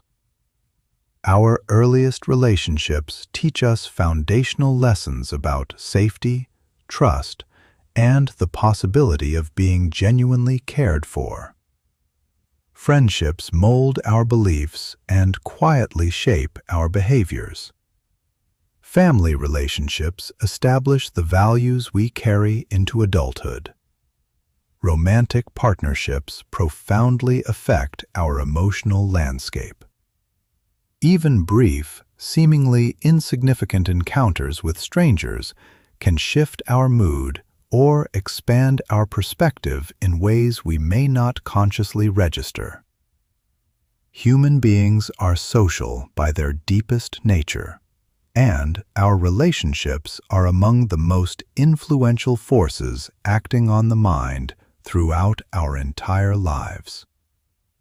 Researchers have long recognized that healthy, meaningful relationships are not simply pleasant additions to an otherwise complete life. They are fundamental to emotional and psychological well-being. Consistent findings across decades of research show that people who maintain strong, genuine social connections tend to experience greater levels of subjective happiness, better physical health outcomes, and significantly greater resilience during difficult and challenging periods. The drive to belong, to be known and accepted within a social group, is deeply embedded in human psychology because throughout our evolutionary history, survival depended substantially on effective cooperation with others. One of the earliest and most formative influences on our relational lives is attachment. Attachment refers to the deep emotional bond that forms between an infant and their primary caregivers during the earliest years of life. These foundational experiences become a kind of internal working model, a template that shapes how we expect relationships to function throughout our lives. When children receive consistent care, genuine comfort, and reliable support, they tend to develop what psychologists describe as secure attachment. They absorb the implicit lesson that people can be trusted, and that relationships are fundamentally safe spaces to seek comfort and assistance during moments of difficulty. As adults, Securely attached individuals are generally more at ease expressing their emotions, communicating openly about their needs, and building connections characterized by genuine depth and mutual trust. Alternatively, inconsistent or unreliable caregiving experiences can sometimes produce less secure attachment patterns. Some individuals develop a heightened anxiety about the possibility of rejection and seek constant reassurance from their relationships. Others learn to protect themselves by keeping emotional closeness at a distance because vulnerability once felt genuinely dangerous. These patterns are not fixed destinies. Understanding them provides the opportunity to recognize how early experiences may be quietly influencing present-day relationships, and to consciously work toward something healthier and more nourishing. Trust represents another essential cornerstone of every relationship that carries real meaning. Trust is not primarily constructed through grand or dramatic gestures. It is built gradually through an accumulation of small, consistent moments, honoring commitments, listening with genuine attention, demonstrating honest communication even when it is uncomfortable, respecting the boundaries another person has established, and being reliably present during their difficult periods. Like a structure assembled one piece at a time over many seasons, trust builds slowly, but can be compromised with startling speed. Rebuilding it once damaged requires patient accountability and sustained demonstrations of reliability. Not words alone, but repeated actions that over time speak louder than any promise. Empathy is equally foundational to relational quality. Empathy is the capacity to understand and genuinely appreciate another person's emotional experience, even when it differs substantially from our own. It requires the willingness to temporarily move beyond our own perspective and genuinely acknowledge that every individual we encounter carries a unique history of experiences, fears, hopes, and internal struggles that we may not be able to see clearly from the outside. Imagine a close friend arriving noticeably late to meet you. Your initial response might be frustration, perhaps rooted in the interpretation that they simply did not value your time sufficiently. Later, you learn that they had been managing an urgent situation involving a family member and had no opportunity to reach out. The factual circumstances changed very little. They were still late. But empathy completely reframes your interpretation of the situation and your emotional response to it.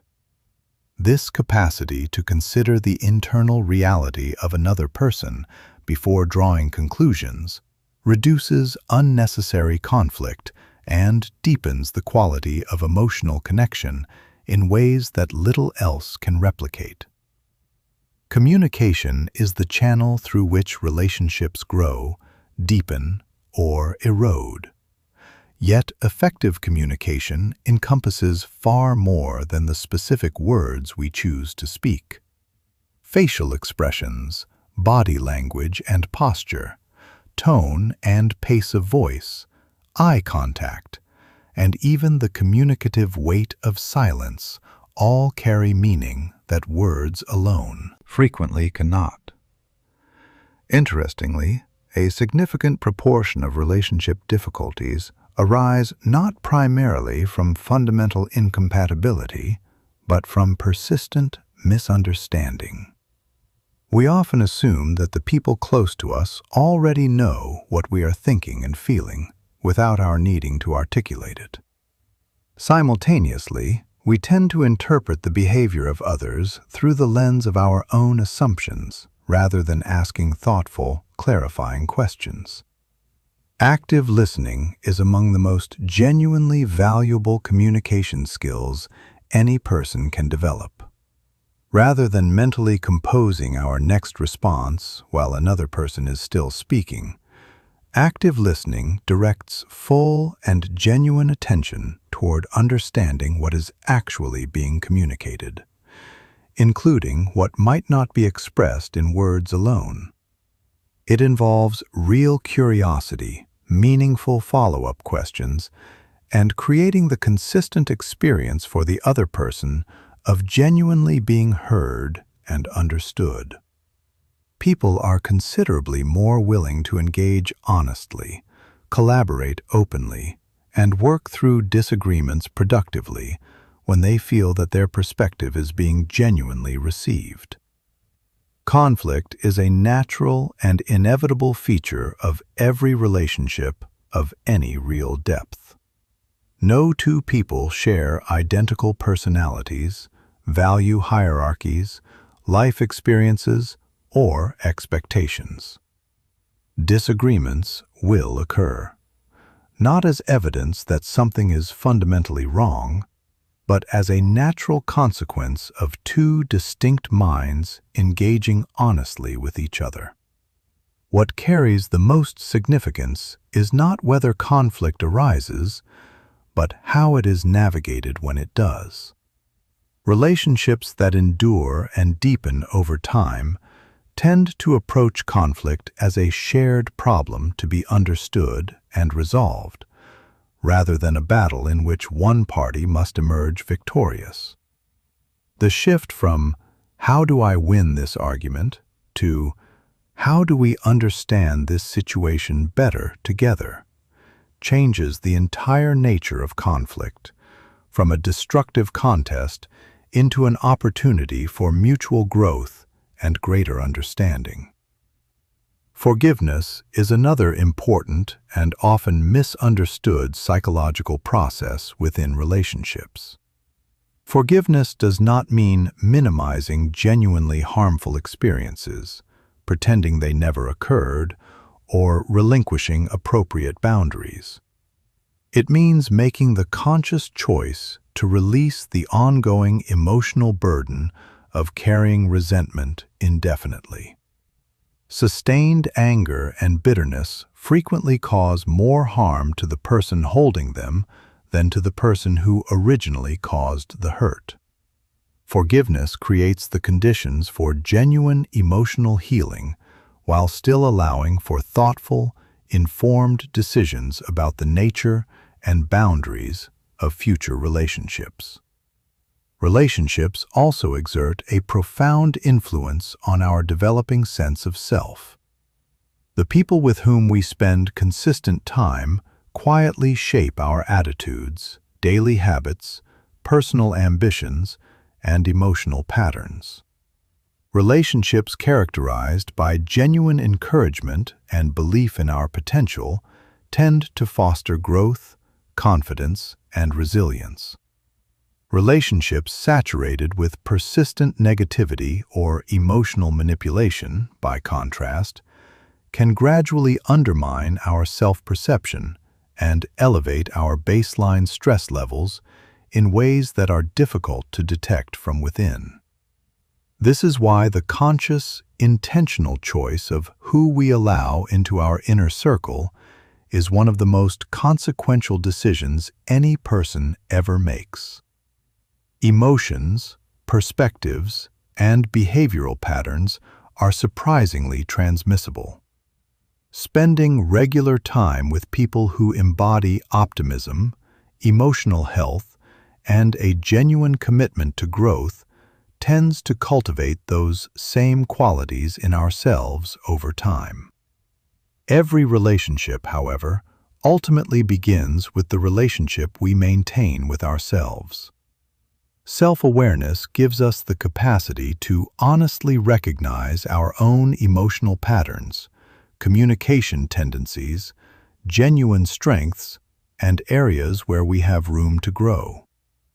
People who have developed genuine self-understanding are consistently better positioned to understand and respond effectively to others.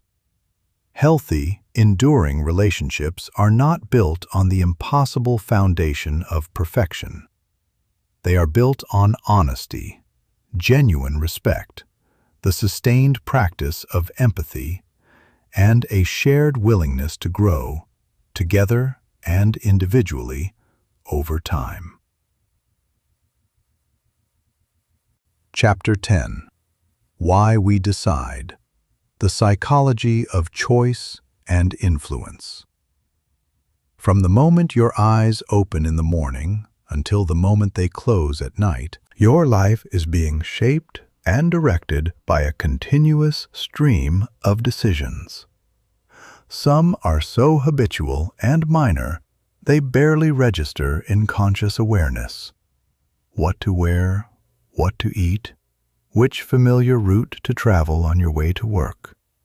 Others possess genuine power to redirect the trajectory of your future, choosing a career to commit your energy to, entering or exiting a significant relationship, relocating your life to an unfamiliar place, or taking a calculated risk on something you deeply believe in.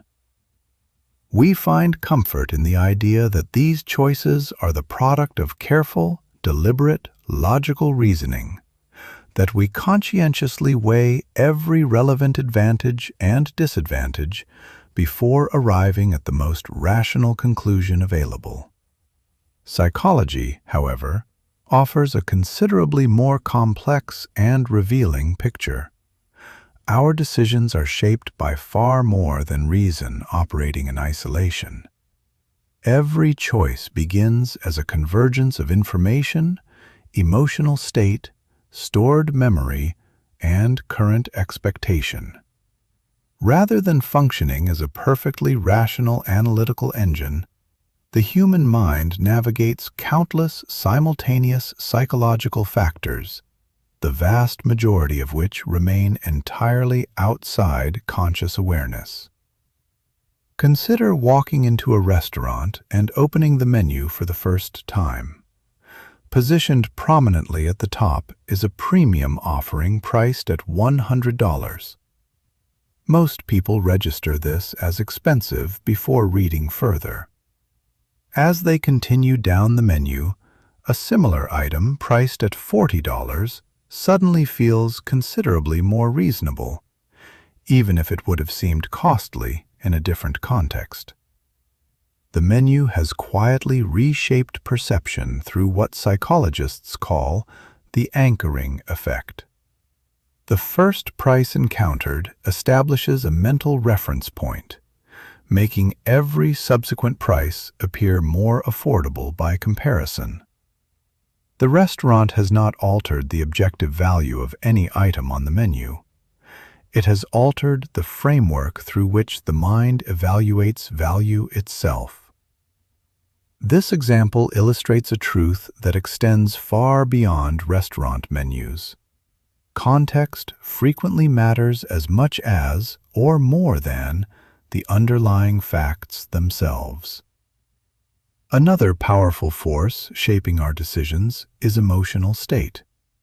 Although many people maintain the belief that emotions interfere with rational judgment, research consistently suggests that emotions are in fact indispensable to the process of decision-making. Individuals who have sustained damage to the brain regions responsible for emotional processing frequently struggle to make even straightforward, everyday choices. Without emotional signals helping to assign relative importance and urgency to different options, every available possibility appears equally worth considering. Consider the process of selecting a home. Logic and analysis are useful for comparing prices, evaluating locations, and assessing practical features. But emotion is often what ultimately determines whether a particular space genuinely feels like somewhere you could build a life. The most consequential decisions we make almost always involve both disciplined reasoning and honest emotional attunement working in concert. However, emotions can also lead us into territory we later regret.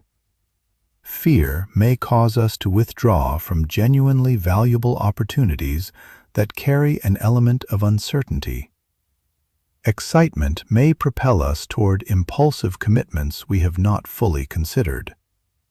Anger can generate decisions that we recognize as mistakes almost immediately afterward.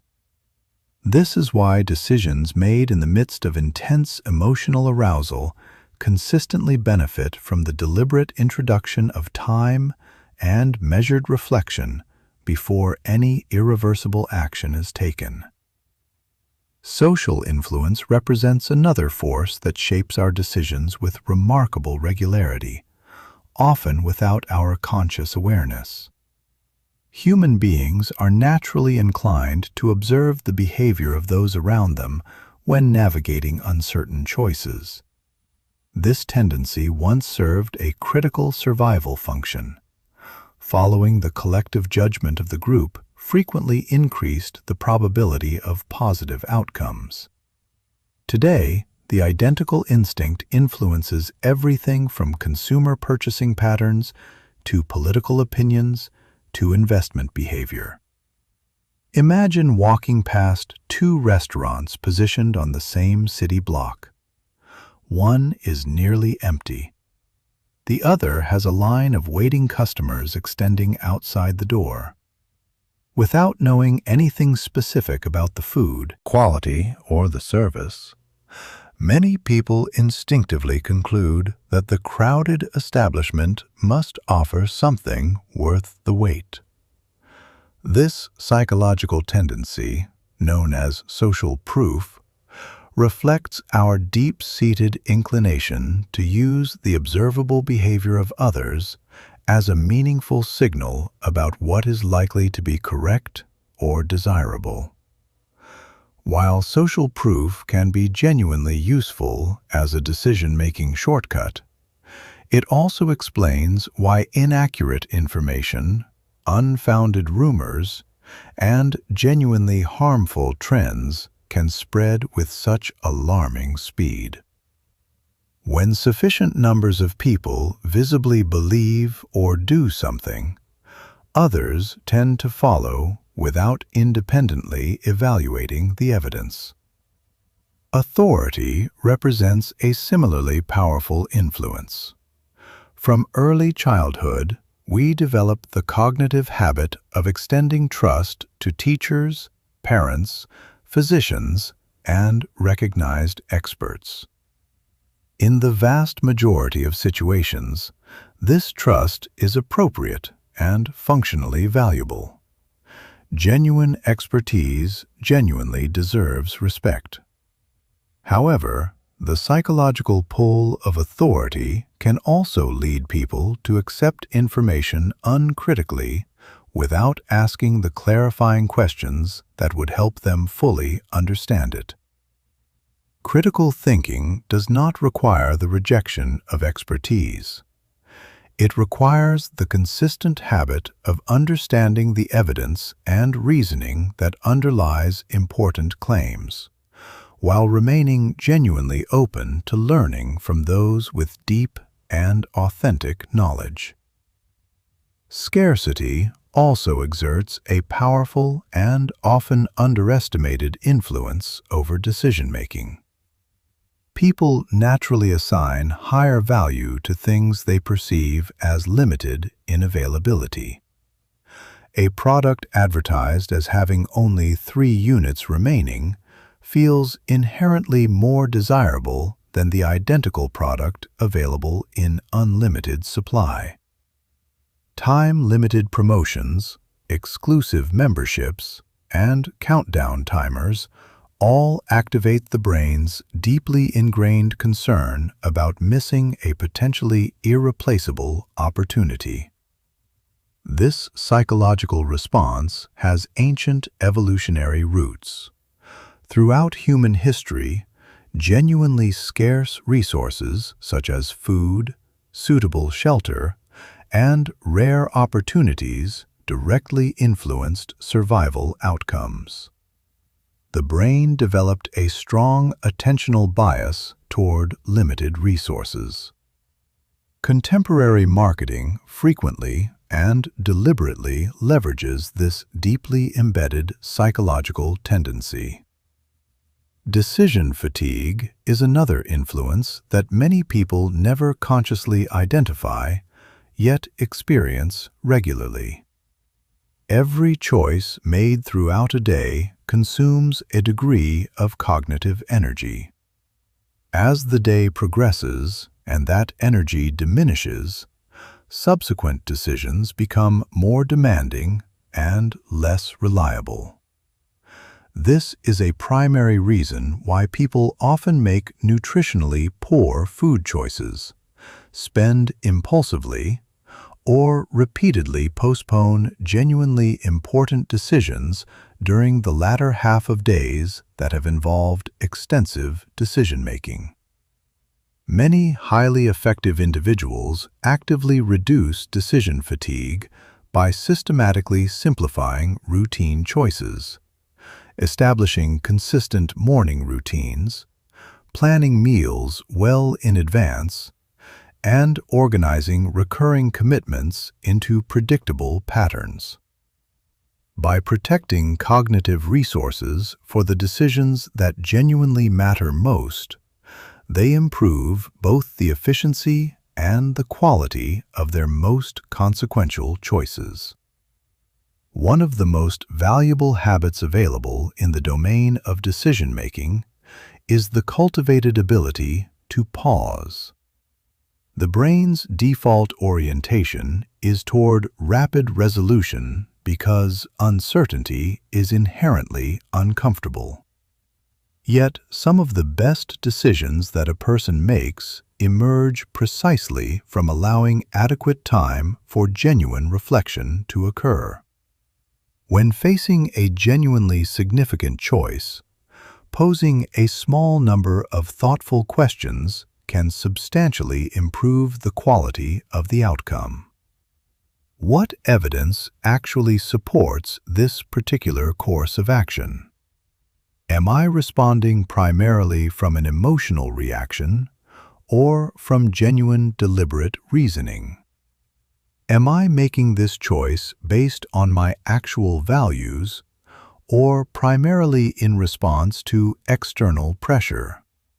What are the most likely consequences of this decision over a meaningful time horizon? These questions shift the mind from automatic reactivity toward considered and intentional reasoning. It is equally important to recognize and accept that perfection in decision-making is simply not achievable.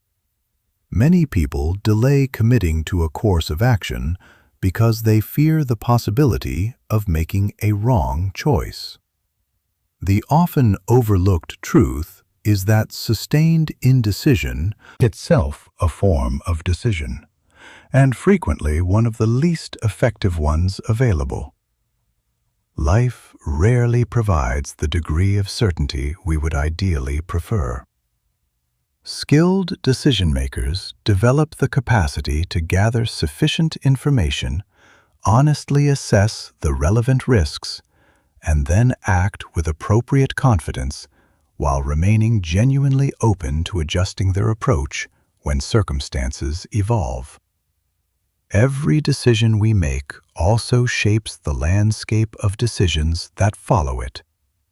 Small daily choices gradually solidify into habits. Habits begin to define how we understand ourselves. Identity shapes future behavior and future choices. In this way, the overall direction of our lives is determined not by a handful of dramatic pivotal moments, but by thousands of seemingly routine and ordinary decisions that accumulate their influence across time. Chapter 11. personality, identity, and the self. If someone asked you to offer a genuine description of who you are, what would you say? You might mention your profession, the personality traits you recognize most clearly in yourself, the values you hold most firmly, the experiences and relationships that have mattered most to you, and the roles you occupy in the lives of people close to you. You might describe yourself as curious, or deeply loyal, or persistently creative, or quietly determined. But beneath every description lies a question that psychologists have explored across centuries of careful inquiry. What actually makes you who you are? The answer resists simple summary. Your personality and your identity are not created by a single formative event or a single defining influence.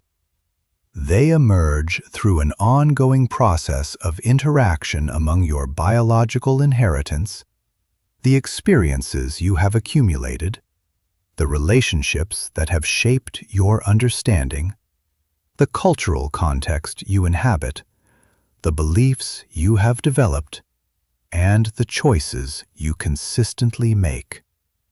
Together, these elements generate the distinctive individual you are continuously in the process of becoming. Personality refers to the relatively consistent patterns of thinking, feeling, and behaving that distinguish one individual from another across a wide range of situations and contexts. It influences how you approach challenges, how you engage with others, how you solve problems, and how you fundamentally experience the world. Some people are naturally energized by social engagement and actively seek out stimulating environments. Others find deep renewal in quiet reflection and prefer conversations that reach genuine depth over surface-level exchange. Some individuals are naturally drawn to structure, careful planning, and methodical execution. Others thrive in conditions of spontaneity, flexibility, and creative exploration. Psychologists have developed several frameworks for understanding personality structure. One of the most widely referenced describes 5 broad dimensions: openness to experience, conscientiousness, extroversion, agreeableness, and emotional stability. These dimensions exist on continuous spectrums rather than in rigid fixed categories, and they help illuminate why people respond so differently to similar situations, challenges, and opportunities. Although genetics meaningfully contribute to the personality tendencies a person exhibits, they do not predetermine the entire course of their development. Research consistently indicates that inherited characteristics provide a foundational orientation, but life experiences continuously shape how those tendencies are expressed in practice. The environment in which you develop, the education you receive, the relationships that matter most to you, your cultural background, and your deliberate personal choices all influence the person you are actively becoming. This brings us naturally to the concept of identity, which addresses the deeper and more personal question of who you are, rather than simply how you characteristically think and behave. Identity includes your values and beliefs, your most important goals, your accumulated memories, your significant relationships, and the overarching narratives you construct about the meaning and direction of your life. Identity provides a sense of internal continuity, a thread connecting your past self, your present experience, and your anticipated future into a coherent and meaningful story. Identity is not fixed. It evolves continuously across the span of a life. Reflect for a moment on who you were 10 years ago, your priorities, your most certain opinions, the things you cared about most, your understanding of yourself and of others.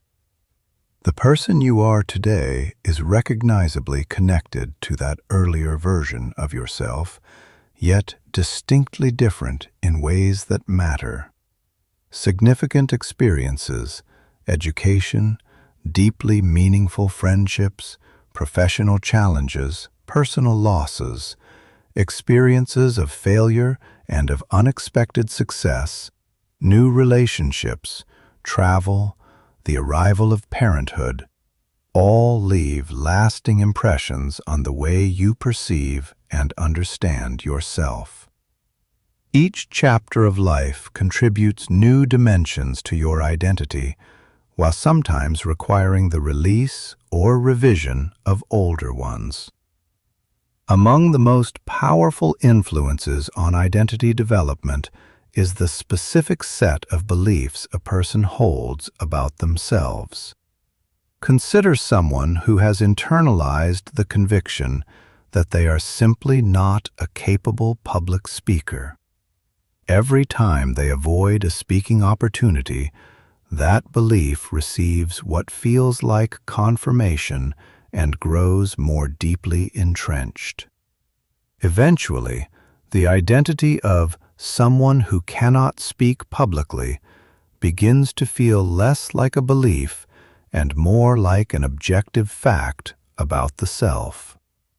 Yet the belief itself may have originated in only a handful of uncomfortable early experiences that were interpreted in a particular way at a particular moment. By contrast, someone who approaches the same limitation with the orientation of, "I am developing the capacity to speak more confidently," creates genuine room for growth. The identity shifts from a fixed limitation to an evolving possibility. This illustrates with clarity the remarkable power of the specific stories we tell ourselves about who we are.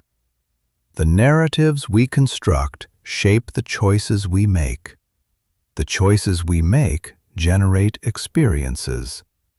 The experiences we accumulate reinforce or gradually revise the narratives. Psychologists sometimes describe this dynamic as a self-fulfilling cycle. When people hold strong beliefs about themselves and act accordingly, those beliefs often become more true simply through the consistent reinforcement of behavior. Another significant dimension of identity is the sense of belonging to groups and communities that provide meaning, purpose, and a framework for understanding one's place in the world. Family, chosen friendships, professional communities, cultural traditions, and shared interests all contribute to our sense of who we are and where we belong. While belonging is genuinely important to psychological well-being, complications arise when external group membership or social role becomes the totality of a person's self-definition.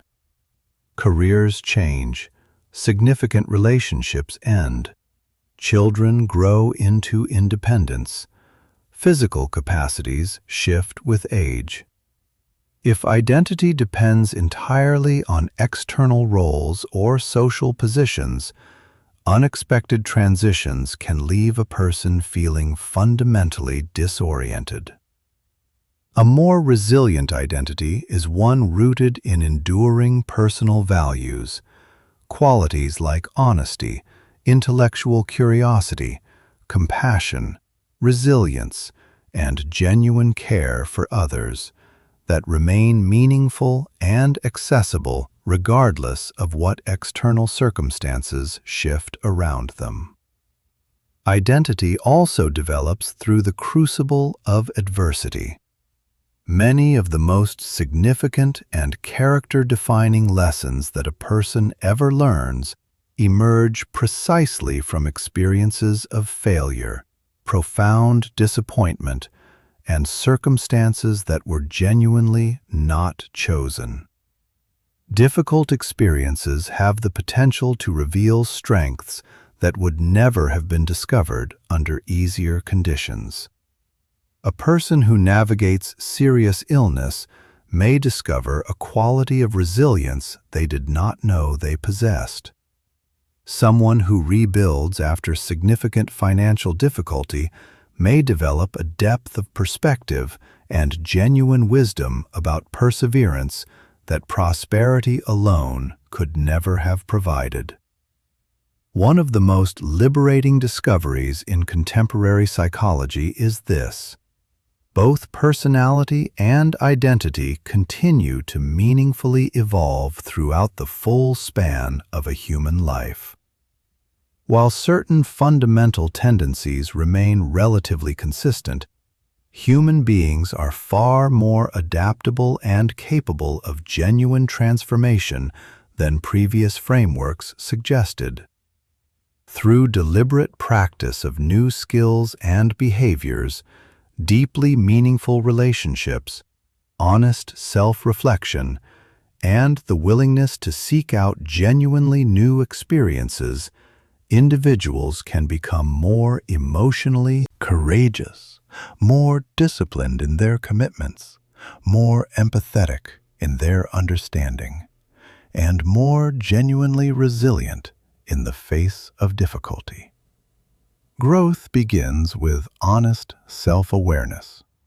The more clearly and compassionately we understand our genuine strengths, our actual limitations, our established habits, our underlying fears, and our most deeply held values, the more intentionally and effectively we can participate in our own development. Self-awareness is not about maintaining a running internal critique. It is about seeing ourselves with enough clarity and honesty to continue moving toward the person we most want to become. Chapter 12. Mastering Your Mind, Mastering Your Life. Every journey has a destination, but the most important journeys, the ones that genuinely change who you are, never fully arrive. They simply deepen. Understanding the human mind is one of them. Throughout this exploration, we have moved through the hidden architecture of thought, the invisible power of emotion, the biology of stress, the science of habit, the mystery of memory, and the psychology of identity. And running through every chapter, one truth has surfaced again and again with quiet insistence. Your mind is not a passive instrument. It is the lens through which your entire reality is constructed. And understanding it, genuinely, practically understanding it, is the most consequential investment you will ever make in your own life.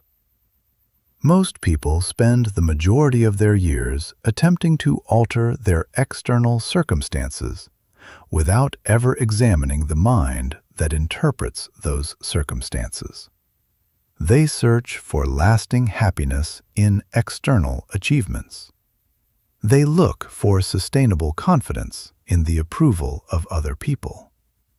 They wait for perfect conditions before allowing themselves to feel at peace. And they are frequently puzzled when none of it produces the inner transformation they were hoping for. Psychology offers a different and far more powerful understanding. Lasting change almost always begins within, not as a passive wish, but as an active, practiced, daily commitment to understanding yourself more honestly and responding to your life more intentionally. What you discovered in these chapters was not a collection of abstract ideas. It was a map of the territory you inhabit every waking moment.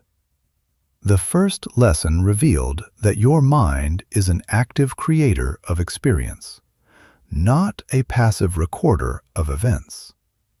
Every moment of your life, your brain filters information, assigns meaning, and constructs a version of reality shaped by your history, your beliefs, your emotional state, and your expectations. Two people can encounter the identical situation and leave with entirely different understandings of what occurred, because perception is not objective.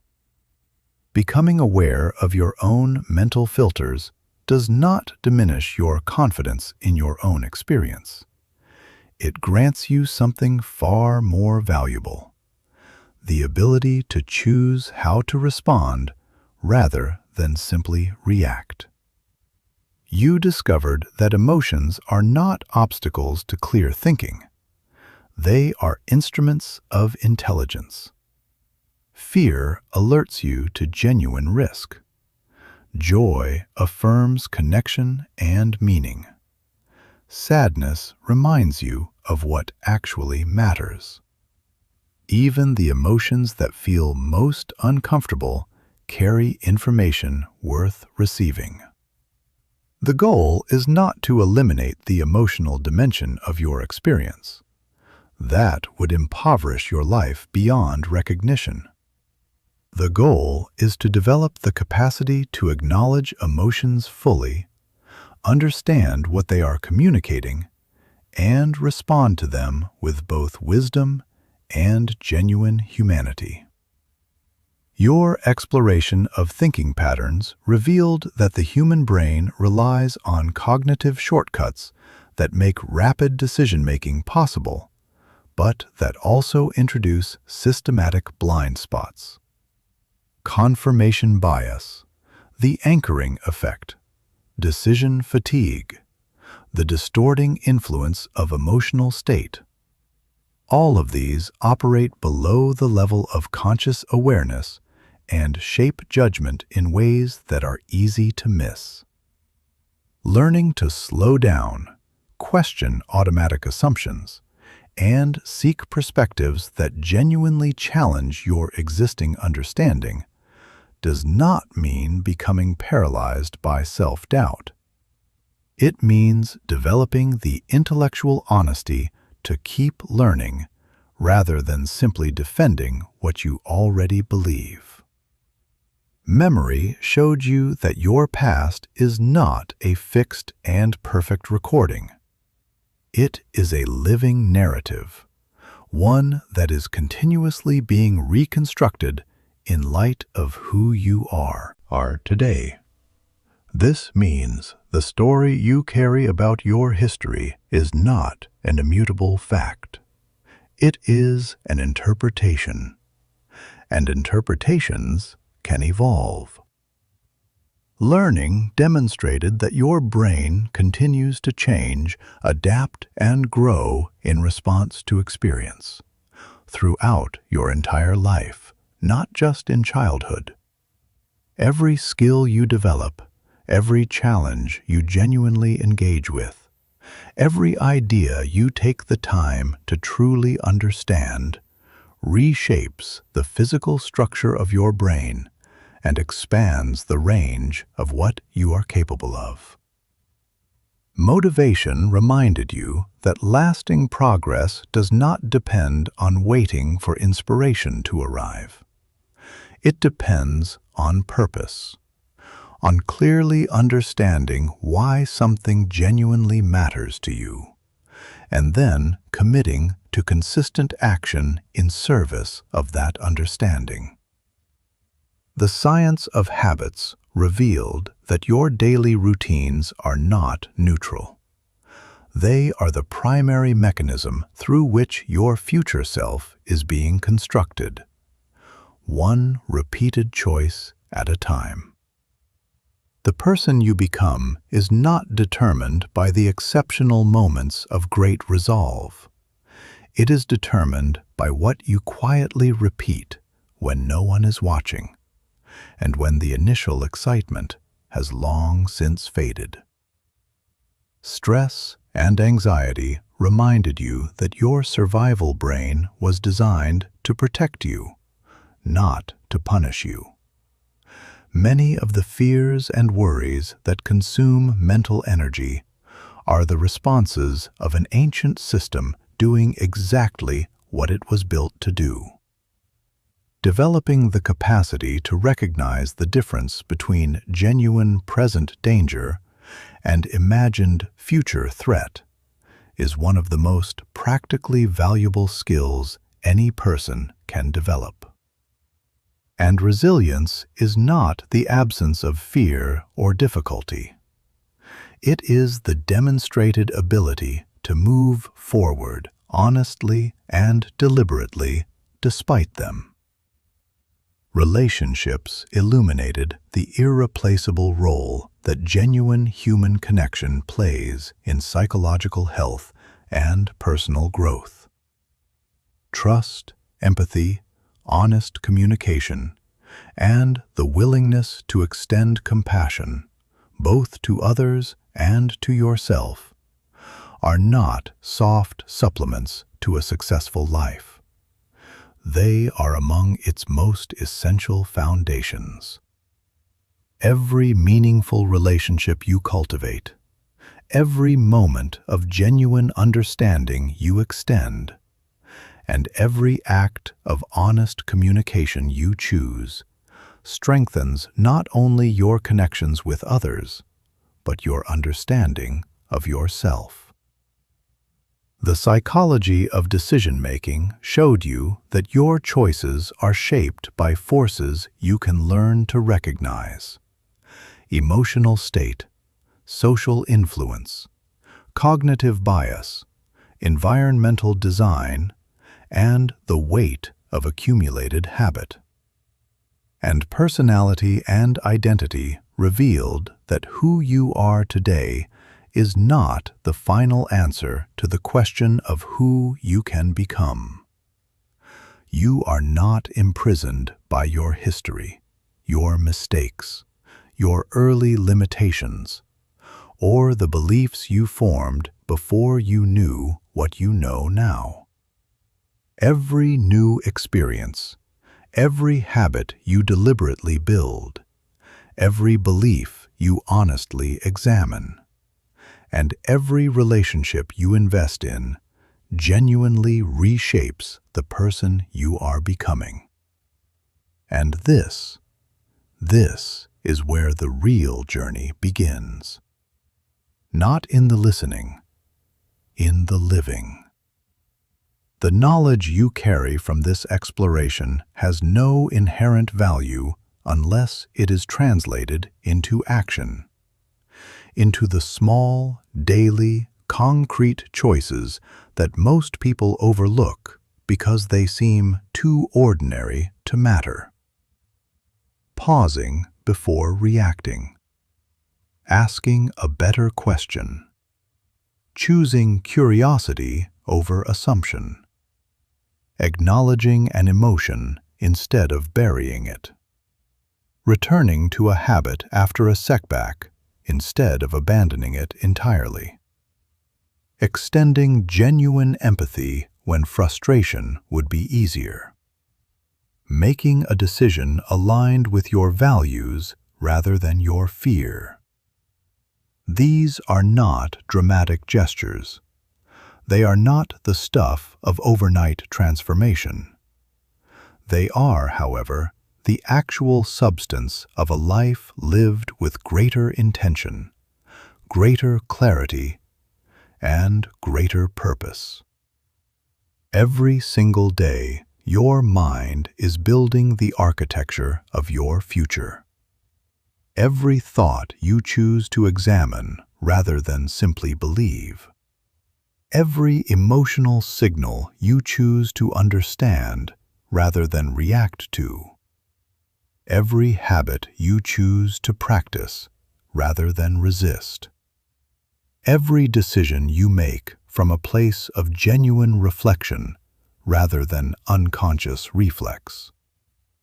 Each one of these is a small act of mastery, and mastery, accumulated across thousands of ordinary moments, is what a meaningful life is actually made of. Your mind is the most powerful instrument you will ever possess. It can imagine possibilities that do not yet exist. It can navigate adversity that seems insurmountable. It can build relationships of extraordinary depth and meaning.